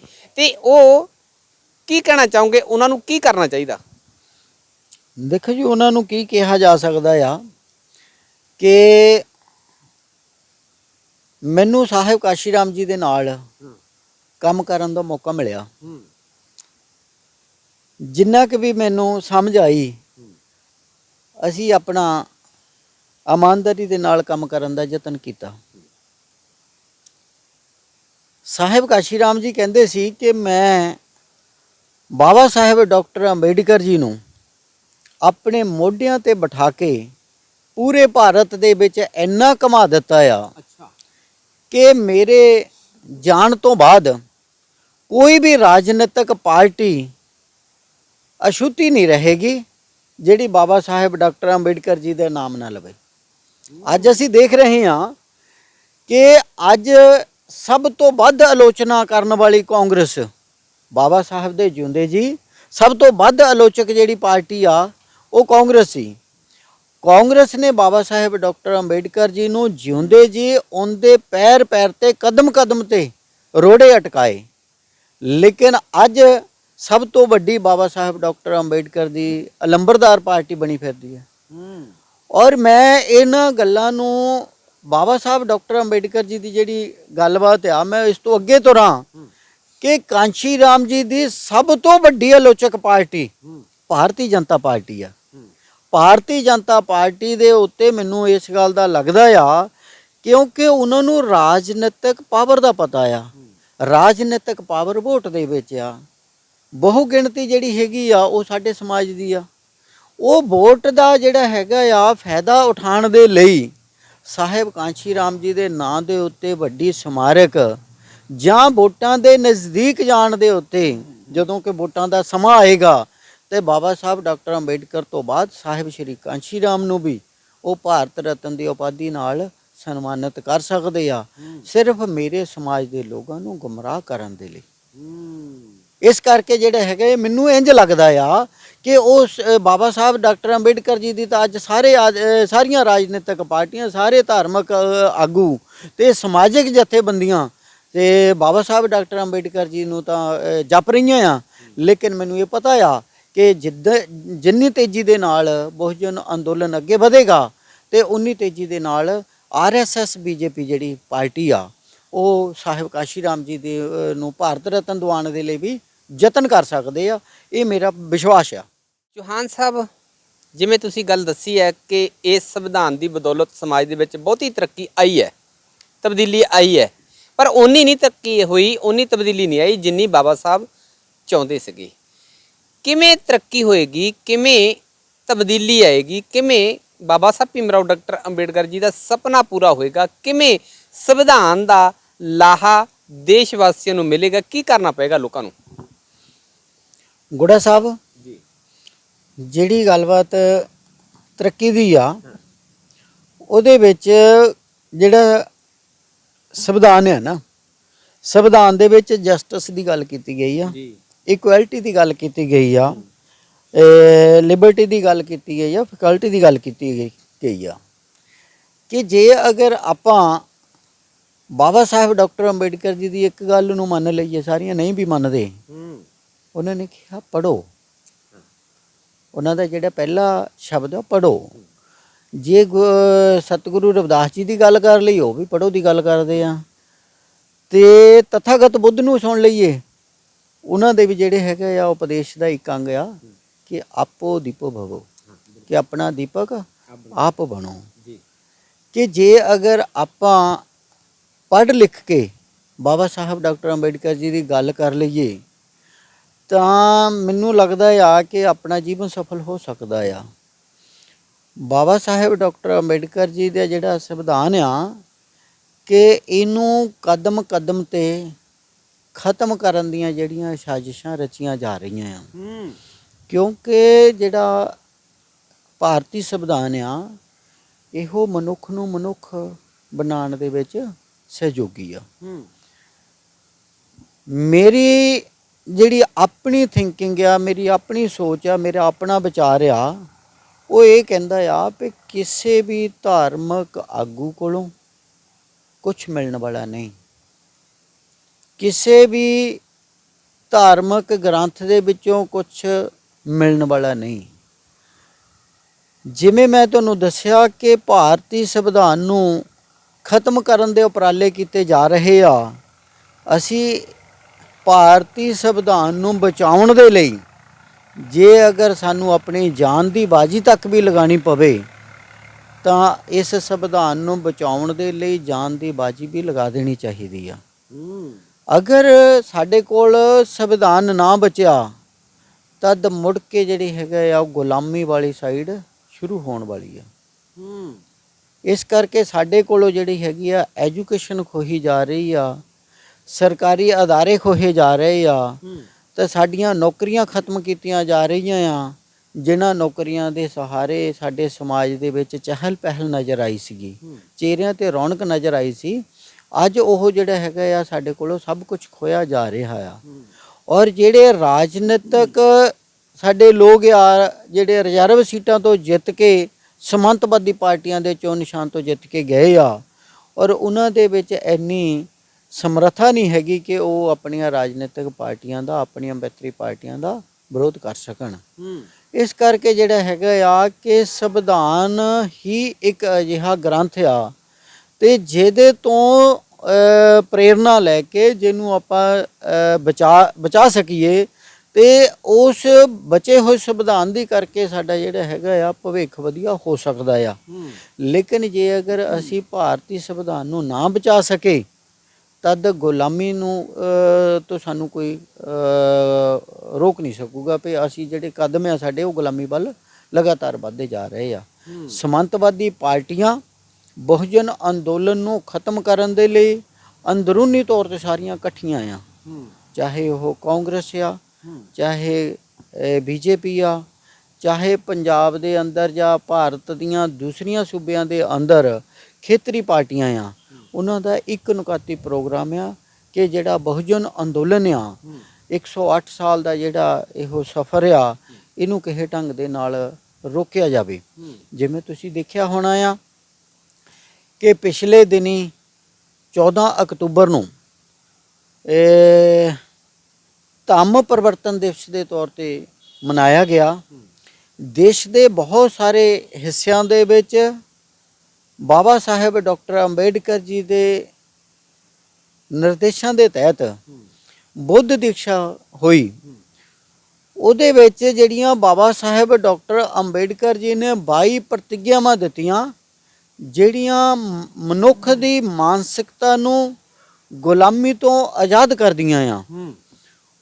ਉਹਨਾਂ ਪ੍ਰਤਿਗਿਆਵਾਂ ਦੇ ਉੱਤੇ ਪੂਰੇ ਦੇਸ਼ ਦੇ ਅੰਦਰ ਬਾਬ ਵੇਲਾ ਨਹੀਂ ਹੋਇਆ ਜਿੰਨਾ ਦਿੱਲੀ ਦੇ ਅੰਦਰ ਹੋਇਆ। ਦਿੱਲੀ ਦੇ ਅੰਦਰ ਬਾਬ ਵੇਲਾ ਹੋਣ ਦਾ ਇੱਕ ਕਾਰਨ ਆ ਕਿਉਂਕਿ ਦੀਕਸ਼ਾ ਤਾਂ ਜਿਹੜੀ ਹੈਗੀ ਬਿਹਾਰ ਦੇ ਵਿੱਚ ਵੀ ਹੋਈ, ਪੰਜਾਬ ਦੇ ਅੰਦਰ ਵੀ ਹੋਈ, ਯੂਪੀ ਦੇ ਲਖਨਊ ਦੇ ਅੰਦਰ ਵੀ ਹੋਈ ਤੇ ਹੋਰ ਵੀ ਭਾਰਤ ਦੇ ਹਰ ਸੂਬੇ ਦੇ ਵਿੱਚ ਜਿਹੜੀ ਹੈਗੀ ਆ ਬੁੱਧ ਦੀਕਸ਼ਾ ਦਾ ਸਮਾਗਮ ਹੋਇਆ ਤੇ 22 ਪ੍ਰਤਿਗਿਆਵਾਂ ਵੀ ਉਹਨਾਂ ਨੂੰ ਮੰਨਣ ਦੇ ਲਈ ਪ੍ਰੇਰਨਾ ਦਿੱਤੀ ਗਈ। ਲੇਕਿਨ ਦਿੱਲੀ ਦੇ ਵਿੱਚ ਹੀ ਅਜਿਹਾ ਕਿਉਂ ਹੋਇਆ, ਉੱਥੇ ਬਾਬ ਵੇਲਾ ਕਿਉਂ ਖੜਾ ਹੋਇਆ? ਕਿਉਂਕਿ ਜਿਹੜੀ ਗੱਲਬਾਤ ਬਾਬਾ ਸਾਹਿਬ ਡਾਕਟਰ ਅੰਬੇਡਕਰ ਚਾਹੁੰਦੇ ਸੀਗੇ ਉਹ ਗੱਲਬਾਤ ਜਿਹੜੀ ਹੈਗੀ ਆ ਦਿੱਲੀ ਦੇ ਅੰਦਰ ਇੱਕ ਹੋਈ ਕਿ ਇੱਕ ਆਮ ਆਦਮੀ ਪਾਰਟੀ ਦਾ ਮੰਤਰੀ ਜਿਹੜਾ ਕਿ ਮੌਜੂਦਾ ਸਰਕਾਰ ਦੇ ਅੰਦਰ ਮੰਤਰੀ ਆ ਕਿ ਉਹਨੇ ਪ੍ਰਤਿਗਿਆਵਾਂ ਜਿਹੜੀਆਂ ਹੈਗੀਆਂ ਆ ਉਹ ਕਰਵਾਈਆਂ। ਔਰ ਬਾਬਾ ਸਾਹਿਬ ਡਾਕਟਰ ਅੰਬੇਡਕਰ ਅੱਜ ਯਾਦ ਆਉਂਦੇ ਆ। ਉਹਨਾਂ ਨੇ ਕਿਹਾ ਸੀ ਕਿ ਮੇਰੇ ਸਮਾਜ ਦੇ ਲੋਗੋ ਪੜ੍ਹਿਆਂ ਲਿਖਿਆਂ ਨੂੰ ਉਪਦੇਸ਼ ਦਿੰਦੇ ਆ ਕਿ ਮੈਨੂੰ ਪਤਾ ਆ ਕਿ ਜਦੋਂ ਤੁਸੀਂ ਸਰਕਾਰੀ ਨੌਕਰੀਆਂ ਤੇ ਆ ਜਾਣਾ ਆ ਉਸ ਵਕਤ ਤੁਹਾਡਾ ਜਿਹੜਾ ਹੈਗਾ ਆ ਪਿੰਡਾਂ ਦੇ ਵਿੱਚ ਸ਼ਾਇਦ ਤੁਸੀਂ ਨਾ ਰਹੋ। ਉਹਨਾਂ ਦਾ ਵਿਸ਼ਵਾਸ ਸੀਗਾ ਕਿ ਤੁਸੀਂ ਪਿੰਡਾਂ ਦੇ ਵਿੱਚ ਨਹੀਂ ਰਹਿਣਾ, ਤੁਸੀਂ ਸ਼ਹਿਰਾਂ ਵਿੱਚ ਜਾਓਗੇ। ਜਦੋਂ ਸ਼ਹਿਰਾਂ ਦੇ ਵਿੱਚ ਜਾਓਗੇ ਤਾਂ ਮੈਂ ਤੁਹਾਨੂੰ ਇੱਕ ਬੇਨਤੀ ਕਰਦਾ ਆ ਕਿ ਆਪਣੇ ਸਮਾਜ ਦੇ ਵਿੱਚ ਆਪਣੇ ਪਿੰਡਾਂ ਦੇ ਵਿੱਚ ਤੁਸੀਂ ਆਪਣਾ ਬੂਟ ਸੂਟ ਟਾਈ ਲਾ ਕੇ ਜ਼ਰੂਰ ਆਉਣਾ ਤਾਂ ਕਿ ਜਿਹੜੇ ਬੱਚੇ ਛੋਟੇ ਹੋਣਗੇ ਉਹ ਆਪਣੇ ਪੇਰੈਂਟਸ ਨੂੰ ਪੁੱਛਣਗੇ, ਆਪਣੇ ਮਾਪਿਆਂ ਨੂੰ ਪੁੱਛਣਗੇ ਕਿ ਉਹ ਜਿਹੜਾ ਵਿਅਕਤੀ ਆਇਆ ਸੀਗਾ ਉਸਨੇ ਬੂਟ ਪਾਏ ਸੀ, ਪੈਂਟ ਸ਼ਰਟ ਤੇ ਟਾਈ ਲਾਈ ਸੀਗੀ ਤੇ ਉਹਦਾ ਤੇ ਤੁਹਾਡੇ ਪਹਿਰਾਵੇ ਦਾ ਤੁਹਾਡਾ ਘਸਿਆ ਕੁਰਤਾ ਪਜਾਮਾ ਤੇ ਮੋਢੇ ਤੇ ਜਿਹੜਾ ਇੱਕ ਰੱਖਿਆ ਕੱਪੜਾ ਤੇ ਉਹਦੇ ਵਿੱਚ ਜ਼ਮੀਨ ਅਸਮਾਨ ਦਾ ਫਰਕ ਹੈ। ਅਜਿਹਾ ਕਿਉਂ ਆ? ਤਦ ਉਹਨਾਂ ਦੇ ਜਿਹੜੇ ਪੇਰੈਂਟਸ ਸੀਗੇ ਉਹ ਇਹ ਆਪਣੇ ਬੱਚੇ ਨੂੰ ਕਹਿਣਗੇ ਕਿ ਉਹ ਪੜ੍ਹ ਲਿਖ ਕੇ ਨੌਕਰੀ ਤੇ ਚਲੇ ਗਿਆ, ਇਸ ਕਰਕੇ ਉਹਦਾ ਜਿਹੜਾ ਹੈਗਾ ਪਰਿਵਰਤਨ ਹੋ ਗਿਆ। ਉਹ ਇੱਕ ਚਿੰਨ੍ਹ ਸੀਗੀ। ਇਹ ਬਾਬਾ ਸਾਹਿਬ ਡਾਕਟਰ ਅੰਬੇਡਕਰ ਬਹੁਤ ਦੂਰਅੰਦੇਸ਼ੀ ਦੇ ਮਾਲਕ ਸੀਗੇ ਕਿ ਸਮਾਜ ਦੇ ਬੱਚਿਆਂ ਨੂੰ ਇਸ ਗੱਲ ਦਾ ਪਤਾ ਲੱਗੇਗਾ ਕਿ ਜਦੋਂ ਉਹਨਾਂ ਦੇ ਪੇਰੈਂਟਸ ਕਹਿਣਗੇ ਕਿ ਬੱਚੇ ਉਹ ਪੜ੍ਹ ਲਿਖ ਕੇ ਉੱਥੇ ਤੱਕ ਪਹੁੰਚ ਗਿਆ ਕਿ ਤੁਹਾਨੂੰ ਵੀ ਜ਼ਿਆਦਾ ਵਿੱਦਿਆ ਗ੍ਰਹਿਣ ਕਰਨੀ ਚਾਹੀਦੀ ਆ। ਇਸੇ ਕਰਕੇ ਜਿਹੜਾ ਹੈਗਾ ਆ ਕਿ ਪੜ੍ਹੇ ਲਿਖੇ ਲੋਕਾਂ ਦਾ ਜਾ ਕੇ ਜਿਹੜੇ ਵੱਡੇ ਜ਼ਿੰਮੇਦਾਰ ਲੋਕ ਹੁੰਦੇ ਆ ਉਹਨਾਂ ਦਾ ਅਸਰ ਹੁੰਦਾ ਆ ਤੇ ਸਮਾਜ ਦੇ ਉੱਤੇ। ਤੇ ਇਸ ਕਰਕੇ ਜਿਹੜਾ ਉਹ ਮੰਤਰੀ ਜੀ ਨੇ ਉੱਥੇ ਦੀਕਸ਼ਾ ਕਰਵਾਈ ਆ ਔਰ ਉਹਦਾ ਇੱਕ ਬਾਬ ਵੇਲਾ ਬਣਿਆ ਕਿ ਬੀਜੇਪੀ ਤੇ ਆਰਐਸਐਸ ਵਾਲਿਆਂ ਨੇ ਇੱਕ ਸਾਂਝਾ ਪ੍ਰੋਗਰਾਮ ਬਣਾਇਆ ਕਿ ਉਹਦੇ ਖਿਲਾਫ ਮੁਕੱਦਮਾ ਦਰਜ ਕੀਤਾ ਜਾਵੇ। ਔਰ ਮੈਨੂੰ ਲੱਗਦਾ ਆ ਕਿ ਉਹਨਾਂ ਨੂੰ ਕਰਨਾ ਚਾਹੀਦਾ ਕਿਉਂਕਿ ਉਹਨਾਂ ਦੇ ਜਿਹੜੇ ਮਾਨਵਤਾ ਦੀ ਔਰ ਜਿਹੜੀ ਹੈਗੀ ਆ ਮਨੂਵਾਦ ਦੀ ਆਪਸ ਵਿੱਚ ਲੜਾਈ ਆ ਉਹ ਮਜ਼ਬੂਤ ਹੁੰਦੀ ਜਾ ਰਹੀ ਆ। ਕਿਉਂਕਿ ਜਿਹੜੇ ਲੋਕ ਇਹ ਮਾਨਵਤਾ ਵਾਲੀ ਲਾਈਨ 'ਚ ਖੜਨਗੇ ਔਰ ਉਹ 22 ਪ੍ਰਤਿਗਿਆਵਾਂ ਨੂੰ ਵੀ ਮੰਨਣਗੇ। ਹੁਣ ਬ੍ਰਹਮਾ ਵਿਸ਼ਨੂੰ ਮਹੇਸ਼ ਨੂੰ ਬਾਬਾ ਸਾਹਿਬ ਕਹਿੰਦੇ ਆ ਕਿ ਵੀ ਤੁਸੀਂ ਅਵਤਾਰ ਨਹੀਂ ਮੰਨਣਾ ਹੈਗਾ। ਮੈਂ ਵੀ ਕਹਿ ਰਿਹਾ ਵੀ ਨਹੀਂ ਮੰਨਣਾ ਚਾਹੀਦਾ। ਉਹਨਾਂ ਦਾ ਇਤਿਹਾਸ ਕੀ ਆ, ਉਹਨਾਂ ਦੇ ਬਜ਼ੁਰਗ ਕੌਣ ਆ, ਉਹਨਾਂ ਦਾ ਜਨਮ ਕਿੱਦਾਂ ਹੋਇਆ, ਨਹੀਂ। ਤੇ ਜਿਵੇਂ ਅੱਜ ਦੇ ਹਿੰਦੂ ਗ੍ਰੰਥ ਆ ਉਹ ਕਹਿੰਦੇ ਕਿ ਜਿਹੜਾ ਬ੍ਰਾਹਮਣ ਆ ਉਹ ਹੈਡ 'ਚੋਂ ਪੈਦਾ ਹੋਇਆ, ਸਿਰ 'ਚੋਂ ਪੈਦਾ ਹੋਇਆ, ਠੀਕ ਹੈ। ਜਿਹੜਾ ਖੱਤਰੀ ਆ ਉਹ ਜਾਂਘਾਂ 'ਚੋਂ ਪੈਦਾ ਹੋਇਆ, ਜਿਹੜਾ ਵੈਸ਼ ਆ ਉਹ ਪੇਟ 'ਚੋਂ ਪੈਦਾ ਹੋਇਆ, ਜਿਹੜਾ ਸ਼ੂਦਰ ਉਹ ਪੈਰਾਂ 'ਚੋਂ ਪੈਦਾ ਹੋਇਆ। ਕਿ ਇਜ਼ ਇਟ ਪੋਸੀਬਲ? ਮੈਂ ਇਹੋ ਗੱਲ ਕਹਿੰਦਾ ਆ ਕਿ ਜਦੋਂ ਤੱਕ ਭਾਰਤੀ ਲੋਕ ਵਿਗਿਆਨਕ ਸੋਚ ਨਹੀਂ ਅਪਣਾਉਣਗੇ ਤਦ ਤੱਕ ਜਿਹੜਾ ਹੈਗਾ ਇਹੋ ਉਹਨਾਂ ਨੂੰ 22 ਪ੍ਰਤਿਗਿਆਵਾਂ ਪਚਣੀਆਂ ਨਹੀਂ। 22 ਪ੍ਰਤਿਗਿਆਵਾਂ ਉਹਨੂੰ ਪਚਣਗੀਆਂ ਜਿਹੜੇ ਵਿਗਿਆਨਕ ਸੋਚ ਦੇ ਨਾਲ ਜਿਉਣਗੇ। ਇਸ ਕਰਕੇ ਜਿਹੜਾ ਹੈਗਾ ਆ ਦੇਸ਼ ਦੇ ਅੰਦਰ ਇਹ ਜਿਹੜਾ ਇਹੋ ਬਾਬ ਵੇਲਾ ਖੜਾ ਹੋਇਆ ਆ ਉਹ ਮੈਂ ਉਹਨੂੰ ਸਮਝਦਾ ਇਹ ਹੋਣਾ ਚਾਹੀਦਾ ਆ। ਲੋਕਾਂ ਦੇ ਵਿੱਚ ਜਦੋਂ ਤੱਕ ਕੋਈ ਚੀਜ਼ ਰਿੜਕੀ ਨਾ ਜਾਵੇ ਤਾਂ ਉਹਦੇ ਵਿੱਚੋਂ ਕਰੀਮ ਜਾਂ ਮੱਖਣ ਨਹੀਂ ਨਿਕਲਦਾ। ਇਸ ਕਰਕੇ ਜਿਹੜਾ ਹੈਗਾ ਰਿੜਕਿਆ ਜਾਣਾ ਚਾਹੀਦਾ ਹੈ, ਲੋਕਾਂ ਨੂੰ ਪਤਾ ਲੱਗਣਾ ਚਾਹੀਦਾ ਆ ਕਿ ਬ੍ਰਹਮਾ ਵਿਸ਼ਨੂੰ ਮਹੇਸ਼ ਕੌਣ ਸੀਗੇ, ਇਹਨਾਂ ਦਾ ਇਤਿਹਾਸ ਕੀ ਆ, ਇਹਨਾਂ ਦਾ ਦੇਸ਼ ਨੂੰ ਸਮਾਜ ਨੂੰ ਜਾ ਕੇ ਸੁਸਾਇਟੀ ਨੂੰ ਯੋਗਦਾਨ ਕੀ ਆ। ਤੇ ਜੇ ਇਹਨਾਂ ਦਾ ਯੋਗਦਾਨ ਨਾ ਹੋਵੇ ਤਾਂ ਲੋਕਾਂ ਨੇ ਆਪਣੇ ਆਪ ਹੀ ਮੰਨਣੇ ਬੰਦ ਕਰ ਦੇਣੇ ਆ। ਇਸ ਕਰਕੇ ਜਿਹੜਾ ਅੱਜ ਦਾ ਸੰਵਿਧਾਨ ਦਾ ਹੈਗਾ ਆ, ਸੰਵਿਧਾਨ ਡੇ ਆ, ਉਹਦੇ ਉੱਤੇ ਆਪਾਂ ਨੂੰ ਫੋਕਸ ਕਰਨੇ ਦੀ ਜ਼ਰੂਰਤ ਆ ਕਿ ਜੇ ਅਗਰ ਸਮਾਜ ਦੇ ਲੋਕ ਬਾਬਾ ਸਾਹਿਬ ਡਾਕਟਰ ਅੰਬੇਡਕਰ ਜੀ ਦੇ ਸੰਵਿਧਾਨ ਨੂੰ ਬਚਾਉਣ ਦੇ ਵਿੱਚ ਕਾਮਯਾਬ ਹੋ ਗਏ, ਤਦ ਆਉਣ ਵਾਲਾ ਸਮਾਂ ਇਹਨਾਂ ਦਾ ਹੋ ਸਕਦਾ ਆ ਕਿ ਜੇ ਅਗਰ ਇਹਨਾਂ ਨੇ ਭਾਰਤੀ ਸੰਵਿਧਾਨ ਨੂੰ ਬਚਾਉਣ ਦੇ ਵਿੱਚ ਕੋਈ ਕਾਮਯਾਬੀ ਨਾ ਪਾ ਸਕੇ, ਤਦ ਗੁਲਾਮੀ ਤੈਅ ਆ। ਚੌਹਾਨ ਸਾਹਿਬ, ਅੱਜ ਸੰਵਿਧਾਨ ਦਿਵਸ ਤੇ ਸਮਾਜ ਨੂੰ ਕੀ ਪ੍ਰੇਰਨਾ ਦੇਣਾ ਚਾਹੁੰਦੇ ਹੋ, ਕੀ ਕਹਿਣਾ ਚਾਹੁੰਦੇ ਹੋ, ਜਿਹਦੇ ਨਾਲ ਸਮਾਜ ਦੇ ਵਿੱਚ ਜੋ ਬਾਬਾ ਸਾਹਿਬ ਚਾਹੁੰਦੇ ਸੀਗੇ, ਜੋ ਸੰਵਿਧਾਨ ਚਾਹੁੰਦਾ ਹੈ, ਸਾਰੇ ਬਰਾਬਰ ਹੋਣ, ਸਾਰਿਆਂ ਨੂੰ ਬਰਾਬਰ ਦੇ ਹੱਕ ਅਧਿਕਾਰ, ਸਾਰਿਆਂ ਦਾ ਮਾਣ ਸਨਮਾਨ ਹੋਵੇ, ਕੀ ਕਹਿਣਾ ਚਾਹੋਗੇ? ਗੁੜਾ ਸਾਹਿਬ, ਮੈਂ ਕਹੂੰਗਾ ਤਥਾਗਤ ਬੁੱਧ ਨੂੰ, ਸਤਿਗੁਰੂ ਰਵਿਦਾਸ ਜੀ, ਬਾਬਾ ਸਾਹਿਬ ਡਾਕਟਰ ਅੰਬੇਡਕਰ ਜੀ ਤੇ ਹੋਰ ਜਿਹੜੇ ਬਹੁਜਨ ਅੰਦੋਲਨ ਦੇ ਅੰਦੋਲਨਕਾਰੀ ਹੋਏ ਆ, ਅਗਰ ਉਹਨਾਂ ਲੋਕਾਂ ਨੂੰ ਆਪਾਂ ਸੱਚੇ ਦਿਲੋਂ ਇਮਾਨਦਾਰੀ ਦੇ ਨਾਲ ਪਿਆਰ ਤੇ ਸਤਿਕਾਰ ਦਿੰਦੇ ਆ, ਉਹਨਾਂ ਨੂੰ ਮੰਨਦੇ ਆ, ਤਦ ਮੈਨੂੰ ਲੱਗਦਾ ਆ ਕਿ ਇਸ ਸੰਵਿਧਾਨ ਨੂੰ ਜਿਹੜਾ ਹੈਗਾ ਆ, ਸਾਨੂੰ ਇਮਾਨਦਾਰੀ ਨਾਲ ਪੜ੍ਹਨਾ ਵੀ ਚਾਹੀਦਾ ਆ। ਪੜ੍ਹਨ ਦੇ ਨਾਲ ਸਾਨੂੰ ਜਿਹੜੇ ਆਪਣੇ ਮਾਨਵਤਾ ਵਾਲੇ ਅਧਿਕਾਰ ਆ, ਉਹਨਾਂ ਦੀ ਜਾਣਕਾਰੀ ਮਿਲੂਗੀ ਤੇ ਜਿਹੜੀਆਂ ਸਾਡੀਆਂ ਸਮੱਸਿਆਵਾਂ ਆ, ਉਹਨਾਂ ਦਾ ਨਿਵਾਰਨ ਮਿਲੂਗਾ ਤੇ ਜਿਹੜਾ ਸਾਡਾ ਖੁਸ਼ਿਆ ਰਾਜ ਆ, ਉਹ ਮੁੜ ਸਥਾਪਿਤ ਹੋ ਸਕਦਾ ਹੈ। ਇਹ ਸਾਰਾ ਕੁਝ ਸੰਵਿਧਾਨ ਦੀ ਨਾਲ ਹੀ ਸੰਭਵ ਆ। ਇਸ ਕਰਕੇ ਸਾਡੀ ਜ਼ਿੰਮੇਵਾਰੀ ਬਣਦੀ ਆ ਕਿ ਜਿਹੜਾ ਭਾਰਤੀ ਸੰਵਿਧਾਨ ਆ, ਉਹਦੇ ਪ੍ਰਤੀ ਆਪਾਂ ਨੂੰ ਸਮਰਪਣ ਭਾਵਨਾ ਬਣਾਉਣੀ ਚਾਹੀਦੀ ਆ। ਸਾਨੂੰ ਅਪਣਾਉਣਾ ਚਾਹੀਦਾ ਆ ਕਿ ਜਿਹੜਾ ਸੰਵਿਧਾਨ ਆ, ਉਹਨੂੰ ਪੜ੍ਹਨਾ ਚਾਹੀਦਾ ਆ ਤੇ ਆਪਣੇ ਬੱਚਿਆਂ ਨੂੰ ਵੀ ਪੜ੍ਹਾਉਣਾ ਚਾਹੀਦਾ ਆ। ਜਿੱਦਾਂ ਆਪਾਂ ਬਾਕੀ ਸਿੱਖਿਆ ਲੈਂਦੇ ਆ, ਬਹੁਤ ਸਾਰੇ ਲੋਕ ਆ ਜਿਹੜੇ ਧਾਰਮਿਕ ਖਿਆਲਾਂ ਦੇ ਆ, ਜਿਸ ਧਰਮ ਨੂੰ ਵੀ ਮੰਨਦੇ ਆ, ਉਸ ਧਰਮ ਦਾ ਜਿਹੜਾ ਹੈਗਾ ਪਾਠ ਪੂਜਾ ਜਾਂ ਉਹਨਾਂ ਦੇ ਜਿਹੜੀ ਹੈਗੀ ਆ ਰੈਗੂਲਰ ਪ੍ਰਾਰਥਨਾ ਕਰਦੇ ਆ, ਜਾਂ ਉਸ ਵਿਚਾਰਧਾਰਾ ਦੀ, ਉਸ ਧਰਮ ਦੀ ਸਿੱਖਿਆਵਾਂ ਪੜ੍ਹਦੇ ਆ, ਰੂਟੀਨ ਦੇ ਵਿੱਚ ਉਹਨਾਂ ਨੇ ਨਿਤ ਨਿਯਮ ਬਣਾਏ ਆ। ਇਸੇ ਤਰ੍ਹਾਂ ਸਾਨੂੰ ਜਿਹੜਾ ਹੈਗਾ ਆ ਸੰਵਿਧਾਨ ਦਾ ਜਿਹੜਾ ਹੈਗਾ ਆ, ਬੇਸ਼ੱਕ ਇੱਕ ਪੇਜ ਹੀ ਰੋਜ਼ਾਨਾ ਪੜ੍ਹੀਏ, ਸਾਨੂੰ ਰੈਗੂਲਰ ਉਹਦੇ ਉੱਤੇ ਪੜ੍ਹਨਾ ਚਾਹੀਦਾ ਆ, ਸਾਨੂੰ ਐਕਸਰਸਾਈਜ਼ ਕਰਨੀ ਚਾਹੀਦੀ ਆ, ਔਰ ਸਾਡਾ ਜਿਹੜੇ ਹੈਗਾ ਗਿਆਨ ਦੇ ਵਿੱਚ ਵਾਧਾ ਹੋਏਗਾ। ਤੇ ਜੇ ਅਗਰ ਅਜਿਹਾ ਕਰਨ 'ਚ ਆਪਾਂ ਕਾਮਯਾਬ ਹੋ ਗਏ, ਤਾਂ ਉਹ ਦਿਨ ਦੂਰ ਨਹੀਂ ਜਦੋਂ ਆਪਾਂ ਇਸ ਦੇਸ਼ ਦੇ ਮੁੜ ਹੁਕਮਰਾਨ ਬਣਾਂਗੇ। ਸਾਡਾ ਖੁੱਸਿਆ ਹੋਇਆ ਰਾਜ ਤੇ ਸਾਡਾ ਜਿਹੜਾ ਖੁੱਸਿਆ ਹੋਇਆ ਰੁਤਬਾ ਆ, ਉਹ ਤਦੇ ਹੀ ਮਿਲ ਸਕਦਾ ਆ ਕਿ ਜੇ ਅਗਰ ਸੰਵਿਧਾਨ ਨੂੰ ਇਮਾਨਦਾਰੀ ਨਾਲ ਆਪਾਂ ਲਾਗੂ ਕਰਵਾ ਲਈਏ। ਮੈਂ ਤਾਂ ਇਹ ਗੱਲ ਕਹੂੰਗਾ ਕਿ ਜਿਹੜੇ ਲੋਕ ਗੁਰੂ ਰਵਿਦਾਸ ਜੀ ਨੂੰ ਮੰਨਦੇ ਆ, ਬਾਬਾ ਸਾਹਿਬ ਡਾਕਟਰ ਅੰਬੇਡਕਰ ਜੀ ਨੂੰ ਮੰਨਦੇ ਆ, ਪੇਰੀਅਰ ਨੂੰ ਮੰਨਦੇ ਆ ਤੇ ਤਥਾਗਤ ਬੁੱਧ ਨੂੰ ਮੰਨਦੇ ਆ, ਤੇ ਹੋਰ ਜਿਹੜੇ ਬਹੁਜਨ ਅੰਦੋਲਨਕਾਰੀ ਉਹਨਾਂ ਨੂੰ ਮੰਨਦੇ ਆ, ਉਹਨਾਂ ਦੀ ਪੂਜਾ ਦੀ ਬਜਾਏ ਜੇ ਅਗਰ ਉਹਨਾਂ ਦੀ ਕਹੀ ਹੋਈ ਗੱਲ ਮੰਨ ਲਈਏ, ਤਦ ਗੱਲ ਬਣ ਸਕਦੀ ਆ। ਅਸੀਂ ਉਹਨਾਂ ਨੂੰ ਤਾਂ ਮੰਨਦੇ ਆ, ਅੰਦੋਲਨਕਾਰੀ ਰਹਿਬਰਾਂ ਨੂੰ ਤਾਂ ਮੰਨਦੇ ਆ, ਲੇਕਿਨ ਉਹਨਾਂ ਦੀ ਜਿਹੜੀ ਕਹੀ ਹੋਈ ਗੱਲ ਆ, ਉਹਨਾਂ ਨੂੰ ਆਪਾਂ ਉੱਪਰੋਂ ਲਗਾ ਦਿੰਦੇ ਆ। ਆਜ਼ਾਦੀ ਸਾਰੇ ਚਾਹੁੰਦੇ ਆ ਕਿ ਆਜ਼ਾਦੀ ਹੋਵੇ, ਲੇਕਿਨ ਭਗਤ ਸਿੰਘ ਗੁਆਂਢੀਆਂ ਦੇ ਘਰੇ ਪੈਦਾ ਹੋਵੇ।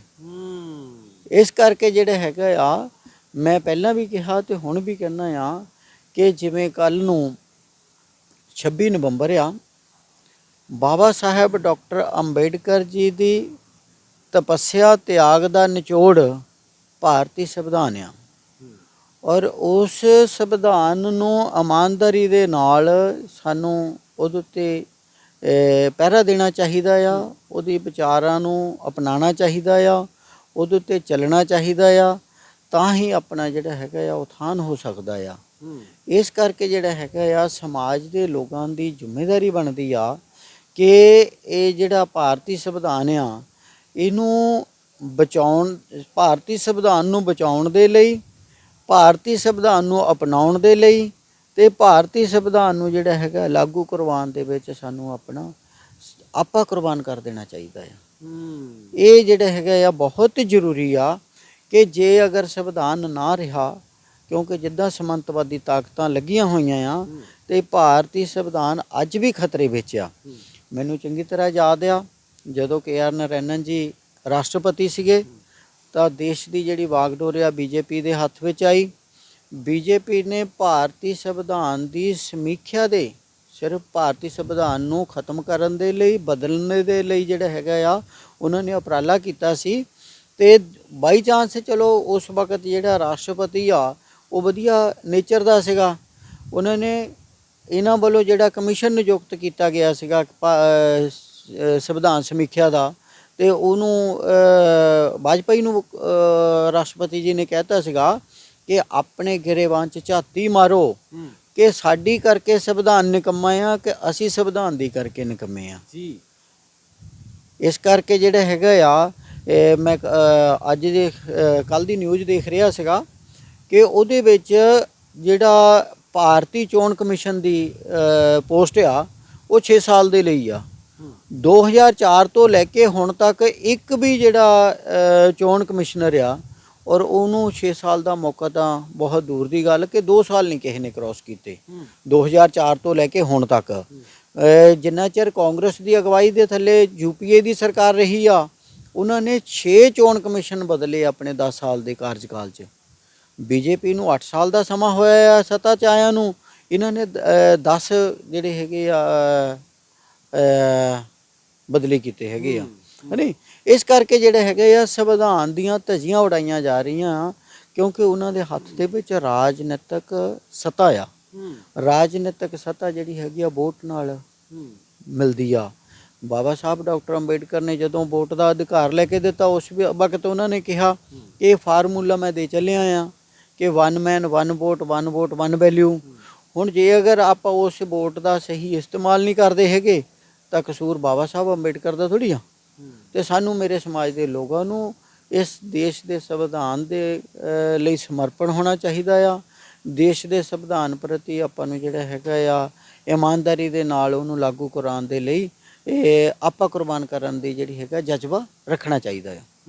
ਬਿਲਕੁਲ ਜੀ, ਰੱਖਣਾ ਚਾਹੀਦਾ। ਚੌਹਾਨ ਸਾਹਿਬ, ਅੱਜ ਇਸ ਸੰਵਿਧਾਨ ਦਿਵਸ ਦੇ ਉੱਤੇ ਤੁਸੀਂ ਬਹੁਤ ਬਰੀਕੀਆਂ ਦੇ ਨਾਲ ਜਿਹੜੀ ਜਾਣਕਾਰੀ ਦਿੱਤੀ ਹੈਗੀ ਹੈ ਔਰ ਇੱਕ ਸੰਦੇਸ਼ ਵੀ ਦਿੱਤਾ। ਇਸ ਸੰਵਿਧਾਨ ਨੂੰ ਪੜ੍ਹਨ ਦੀ ਵੀ ਲੋੜ ਹੈਗੀ ਆ ਤੇ ਇਹਦੀ ਰਾਖੀ ਕਰਨ ਦੀ ਵੀ ਲੋੜ ਹੈਗੀ ਆ ਤੇ ਇਹਨੂੰ ਲਾਗੂ ਕਰਵਾਉਣ ਦੀ ਵੀ ਲੋੜ ਹੈਗੀ ਆ ਤੇ ਇਹਦੇ ਤੇ ਪਹਿਰਾ ਦੇਣ ਦੀ ਵੀ ਲੋੜ ਹੈਗੀ ਆ ਤੇ ਬਹੁਤ ਬਰੀਕੀਆਂ ਦੇ ਨਾਲ ਜਾਣਕਾਰੀ ਦਿੱਤੀ। ਤੁਹਾਡਾ ਬਹੁਤ ਬਹੁਤ ਧੰਨਵਾਦ ਜੀ। ਧੰਨਵਾਦ ਜੀ। ਇੱਕ ਵਾਰ ਫਿਰ ਮੈਂ ਕਾਂਸ਼ੀ TV ਦੇਖਣ ਦੀ ਟੀਮ ਤੇ ਕਾਂਸ਼ੀ TV ਦੇਖ ਰਹੇ ਸਾਰੇ ਸਰੋਤਿਆਂ ਦਾ ਦਿਲ ਦੀਆਂ ਗਹਿਰਾਈਆਂ ਤੋਂ ਧੰਨਵਾਦ ਕਰਦਾ। ਜੈ ਭੀਮ, ਜੈ ਭਾਰਤ, ਜੈ ਸੰਵਿਧਾਨ। 26 ਨਵੰਬਰ ਭਾਰਤ ਵਾਸੀਆਂ ਦੇ ਲਈ ਇੱਕ ਮਹਾਨ ਦਿਨ ਹੈ ਕਿਉਂਕਿ ਇਸ ਦਿਨ ਉਹ ਮਹਾਨ ਗ੍ਰੰਥ ਲਿਖ ਕੇ ਤਿਆਰ ਹੋ ਚੁੱਕਾ ਸੀ ਜਿਸ ਗ੍ਰੰਥ ਨੇ ਸਮਾਜ ਦੇ ਅੰਦਰ ਪਈਆਂ ਵੰਡੀਆਂ, ਵਿਤਕਰੇ, ਬੇਇਨਸਾਫੀ, ਅਨਿਆਂ ਤਾਂ ਖਾਤਮਾ ਕੀਤਾ ਹੈ ਤੇ ਜਿਹਦੇ ਨਾਲ ਅੱਜ ਜਿਸ ਸਮਾਜ ਨੂੰ ਕਦੇ ਦੱਬਿਆ ਗਿਆ ਸੀ, ਦਬਾਇਆ ਗਿਆ ਸੀ, ਲਤਾੜਿਆ ਗਿਆ ਸੀ, ਕੁਚਲਿਆ ਗਿਆ ਸੀ, ਹੱਕਾਂ ਤੋਂ ਵਾਂਝੇ ਰੱਖਿਆ ਗਿਆ ਸੀ, ਖਾਸ ਕਰਕੇ ਔਰਤ ਨੂੰ ਇਨਸਾਨ ਹੀ ਨਹੀਂ ਸਮਝਿਆ ਜਾਂਦਾ ਸੀਗਾ ਤੇ ਉਹਨਾਂ ਨੂੰ ਵੀ ਇੱਕ ਅੱਛੀ ਜ਼ਿੰਦਗੀ ਦਿੱਤੀ ਹੈ। ਤੇ ਅੱਜ ਸੰਵਿਧਾਨ ਦਿਵਸ ਪੂਰੇ ਭਾਰਤ ਦੇ ਨਾਲ ਨਾਲ ਦੁਨੀਆ ਭਰ ਦੇ ਵਿੱਚ ਮਨਾਇਆ ਜਾ ਰਿਹਾ। ਖਾਸ ਕਰਕੇ ਉਹਨਾਂ ਲੋਕਾਂ ਵੱਲੋਂ ਮਨਾਇਆ ਜਾ ਰਿਹਾ ਜਿਨ੍ਹਾਂ ਲੋਕਾਂ ਨੇ ਸੰਵਿਧਾਨ ਨੂੰ ਸਮਝਿਆ, ਸੰਵਿਧਾਨ ਨੂੰ ਪੜ੍ਹਿਆ ਤੇ ਸੰਵਿਧਾਨ ਦੇ ਵਿੱਚ ਦਿੱਤੇ ਹੱਕ ਅਧਿਕਾਰ ਪ੍ਰਾਪਤ ਕੀਤੇ ਤੇ ਮਾਣੇ ਤੇ ਉਹਨਾਂ ਦੇ ਲਈ ਇੱਕ ਉਹ ਪਵਿੱਤਰ ਗ੍ਰੰਥ, ਇੱਕ 26 ਨਵੰਬਰ ਜਿਹੜਾ ਆ ਇੱਕ ਮਹਾਨ ਪਵਿੱਤਰ ਤਿਉਹਾਰ ਦੇ ਵਜੋਂ ਸਾਬਤ ਹੋਇਆ ਤੇ ਇਹ ਪਵਿੱਤਰ ਤਿਉਹਾਰ ਦੁਨੀਆ ਭਰ ਦੇ ਵਿੱਚ ਮਨਾਇਆ ਜਾ ਰਿਹਾ, ਖਾਸ ਕਰਕੇ ਉਹਨਾਂ ਲੋਕਾਂ ਵੱਲੋਂ ਜਿਨ੍ਹਾਂ ਨੂੰ ਕਦੇ ਲਤਾੜਿਆ ਗਿਆ ਸੀ, ਦਬਾਇਆ ਗਿਆ ਸੀਗਾ, ਕੁਚਲਿਆ ਗਿਆ ਸੀਗਾ ਤੇ ਉਹ ਅੱਜ ਚੰਗੀ ਇਨਸਾਨਾਂ ਵਾਲੀ ਜ਼ਿੰਦਗੀ ਬਤੀਤ ਕਰ ਰਹੇ ਨੇ। ਤੇ ਖਾਸ ਕਰਕੇ ਔਰਤ ਵਰਗ, ਤੇ ਮੈਂ ਇਹ ਵੀ ਬੇਨਤੀ ਕਰਾਂਗਾ ਜਿਨ੍ਹਾਂ ਨੇ ਅਜੇ ਤੱਕ ਸੰਵਿਧਾਨ ਨੂੰ ਸਮਝਿਆ ਨਹੀਂ ਹੈ ਉਹਨਾਂ ਨੂੰ ਸਮਝਣਾ ਚਾਹੀਦਾ। ਉਹ ਜਿਹੜੇ ਅੱਜ ਵੀ ਕੂੜ ਪ੍ਰਚਾਰ, ਅੱਜ ਵੀ ਅੰਧ ਵਿਸ਼ਵਾਸ, ਅੱਜ ਵੀ ਅਖੌਤੀ ਬਹੁਤ ਸਾਰੇ ਧਾਰਮਿਕ ਆਗੂਆਂ ਦੇ ਪਿੱਛੇ ਲੱਗ ਕੇ ਅੱਜ ਵੀ ਆਪਣਾ ਜੀਵਨ ਇਸ ਕਰਕੇ ਬਰਬਾਦ ਕਰ ਰਹੇ ਨੇ ਕਿ ਆਉਣ ਵਾਲੇ ਸਮੇਂ ਦੇ ਵਿੱਚ ਸਾਨੂੰ ਸਵਰਗ ਮਿਲੂਗਾ, ਪਰ ਨਹੀਂ। ਅੱਜ ਦਾ ਜੀਵਨ ਸਾਨੂੰ ਸਵਰਗ ਬਣਾਉਣ ਦੀ ਲੋੜ ਹੈਗੀ ਆ। ਅੱਜ ਜਿਵੇਂ ਸਾਰੇ ਮਹਾਪੁਰਸ਼ਾਂ ਨੇ ਕਿਹਾ ਕਿ ਪੜੋ, ਜੁੜੋ, ਸੰਘਰਸ਼ ਕਰੋ। ਸਤਿਗੁਰੂ ਰਵਿਦਾਸ ਮਹਾਰਾਜ ਜੀ ਨੇ ਵੀ ਅੱਜ ਦੀ ਗੱਲ ਕੀਤੀ ਆ ਕਿ ਐਸਾ ਚਾਹੂੰ ਰਾਜ ਮੈਂ ਜਹਾਂ ਮਿਲੇ ਸਬਨ ਕੋ ਅੰਨ, ਛੋਟ ਵੱਡੇ ਸਭ ਸੰਬਸੇ ਰਵਿਦਾਸ ਰਹੇ ਪ੍ਰਸੰਨ। ਉਹਨਾਂ ਨੇ ਅਗਲੇ ਜਨਮ ਦੀ ਗੱਲ ਨਹੀਂ ਕੀਤੀ। ਤੇ ਆਓ ਇਸ ਜਨਮ ਨੂੰ ਸਵਾਰੀਏ। ਇਹ ਜਨਮ ਇਸ ਕਰਕੇ ਸੁਧਰੇਗਾ, ਮਾਲਾ ਫੇਰਨਾ ਨਹੀਂ ਸੁਧਰੇਗਾ। ਇਹ ਸੰਵਿਧਾਨ ਪੜ੍ਹਨ ਦੇ ਨਾਲ ਸੁਧਰੇਗਾ। ਸੰਵਿਧਾਨ ਦੇ ਵਿੱਚ ਦਿੱਤੇ ਹੱਕ, ਅਧਿਕਾਰ, ਜਾਣਕਾਰੀ ਲੈ ਕੇ ਤੇ ਉਹਨਾਂ ਤੇ ਪਹਿਰਾ ਦੇ ਕੇ ਤੇ ਉਹ ਪ੍ਰਾਪਤ ਕਰਕੇ ਤਾਂ ਜੀਵਨ ਸਾਡਾ ਸੁਧਰੇਗਾ। ਨਹੀਂ ਤੇ ਪਹਿਲਾਂ ਦੀ ਤਰ੍ਹਾਂ ਅਸੀਂ ਜੀਵਨ ਜਿਵੇਂ ਦਾ ਹੈ ਉਹ ਬਤੀਤ ਕਰ ਰਹੇ। ਫਿਰ ਇਹ ਸਾਡੇ ਮਹਾਨ ਪੁਰਸ਼ ਜਿਨ੍ਹਾਂ ਨੇ ਇਹ ਸਾਡਾ ਜੀਵਨ ਸੁਧਾਰਨ ਦੇ ਲਈ, ਸਮਾਜ ਦੇ ਵਿੱਚ ਬਰਾਬਰਤਾ ਲੈ ਕੇ ਆਉਣ ਦੇ ਲਈ, ਸਮਾਜ ਦੇ ਵਿੱਚ ਕ੍ਰਾਂਤੀ ਤਬਦੀਲੀ ਲੈ ਕੇ ਆਉਣ ਦੇ ਲਈ ਜਾਨਾਂ ਕੁਰਬਾਨ ਕੀਤੀਆਂ, ਪੂਰਾ ਜੀਵਨ ਲਾ ਦਿੱਤਾ, ਤੇ ਉਹਨਾਂ ਫਾਇਦਾ ਨਹੀਂ ਹੋਏਗਾ। ਆਓ ਆਪਾਂ ਉਹਨਾਂ ਦਾ ਸੁਪਨਾ ਪੂਰਾ ਕਰੀਏ, ਉਹਨਾਂ ਦਾ ਮਿਸ਼ਨ ਪੂਰਾ ਕਰੀਏ ਤੇ ਉਹਨਾਂ ਦੇ ਦਿੱਤੇ ਅਧਿਕਾਰਾਂ ਦਾ ਨਿੱਘ ਮਾਣੀਏ ਤੇ ਨਾਲ ਉਹਨਾਂ ਦੇ ਮਿਸ਼ਨ ਨੂੰ ਅੱਗੇ ਲੈ ਕੇ ਚੱਲੀਏ। ਬਹੁਤ ਬਹੁਤ ਤੁਹਾਡਾ ਧੰਨਵਾਦ ਜੀ। ਆਓ ਆਪਾਂ ਸਾਰੇ ਹੀ ਸੰਵਿਧਾਨ ਦਿਵਸ ਤੇ ਜਿਵੇਂ ਹੋਰ ਬਾਕੀ ਤਿਉਹਾਰਾਂ ਦੇ ਆਪਾਂ ਆਨੰਦ ਮਾਣਦੇ ਆ, ਇੰਜੋਏ ਕਰਦੇ ਆ, ਉਦੋਂ ਵਧੀਆ ਸਭ ਤੋਂ ਵੱਡਾ ਅਧਿਕਾਰ ਇਹ ਦਿੰਦਾ, ਉਹ ਅਧਿਕਾਰਾਂ ਨੂੰ ਜਿਹੜੇ ਸਮਾਗਮ ਹੈਗੇ ਆ ਉਹਨਾਂ ਨੂੰ ਕਰਨ ਦੇ ਲਈ ਵੀ ਇਹੀ ਸੰਵਿਧਾਨ ਜਿਹੜਾ ਉਹ ਅਧਿਕਾਰ ਦਿੰਦਾ। ਤੇ ਜੇ ਸੰਵਿਧਾਨ ਦਾ ਅਸੀਂ ਕੋਈ ਆਪਾਂ ਆਨੰਦ ਨਾ ਮਾਣਿਆ, ਸੰਵਿਧਾਨ ਦਾ ਆਪਾਂ ਕੋਈ ਫੰਕਸ਼ਨ ਨਾ ਕੀਤਾ, ਸੰਵਿਧਾਨ ਨੂੰ ਜੇ ਸਮਝਿਆ ਨਾ, ਸੰਵਿਧਾਨ ਤੇ ਜੇ ਚਰਚਾ ਨਾ ਕੀਤੀ, ਸੰਵਿਧਾਨ ਤੇ ਜੇ ਗੱਲ ਨਾ ਕੀਤੀ, ਤੇ ਸਾਰੇ ਹੀ ਕੀਤੇ ਤਿਉਹਾਰ ਜਿਹੜੇ ਆ ਸਾਡੇ ਉਹ ਨਿਆਫਲ ਹੈਗੇ ਆ, ਸਾਨੂੰ ਉਹਨਾਂ ਦਾ ਕੋਈ ਫਾਇਦਾ ਨਹੀਂ। ਆਓ ਸਭ ਤੋਂ ਪਵਿੱਤਰ ਸਾਡਾ ਗ੍ਰੰਥ ਸੰਵਿਧਾਨ, ਆਓ ਸੰਵਿਧਾਨ ਦਿਵਸ ਤੇ ਆਪਾਂ ਸਾਰੇ ਚਾਵਾਂ ਖੁਸ਼ੀਆਂ ਦੇ ਨਾਲ ਸੰਵਿਧਾਨ ਦੀ ਚਰਚਾ ਕਰੀਏ। ਬਹੁਤ ਬਹੁਤ ਧੰਨਵਾਦ ਜੀ। ਤੁਸੀਂ ਦੇਖਦੇ ਰਹੋ ਕਾਂਸ਼ੀ ਟੀਵੀ। ਹਰ ਤਰ੍ਹਾਂ ਦੀ ਖਬਰ ਸਭ ਤੋਂ ਪਹਿਲਾਂ ਵੇਖਣ ਲਈ ਸਬਸਕ੍ਰਾਈਬ ਕਰੋ ਚੈਨਲ ਕਾਂਸ਼ੀ ਟੀਵੀ। ਹਰ ਅਪਡੇਟ ਦਾ ਸੰਕੇਤ ਮਿਲਦਾ ਰਹੇ, ਦਬਾਓ ਬੈਲ ਆਈਕਨ ਅਤੇ ਲਾਈਕ ਕਰੋ ਫੇਸਬੁੱਕ ਪੇਜ ਕਾਂਸ਼ੀ ਟੀਵੀ।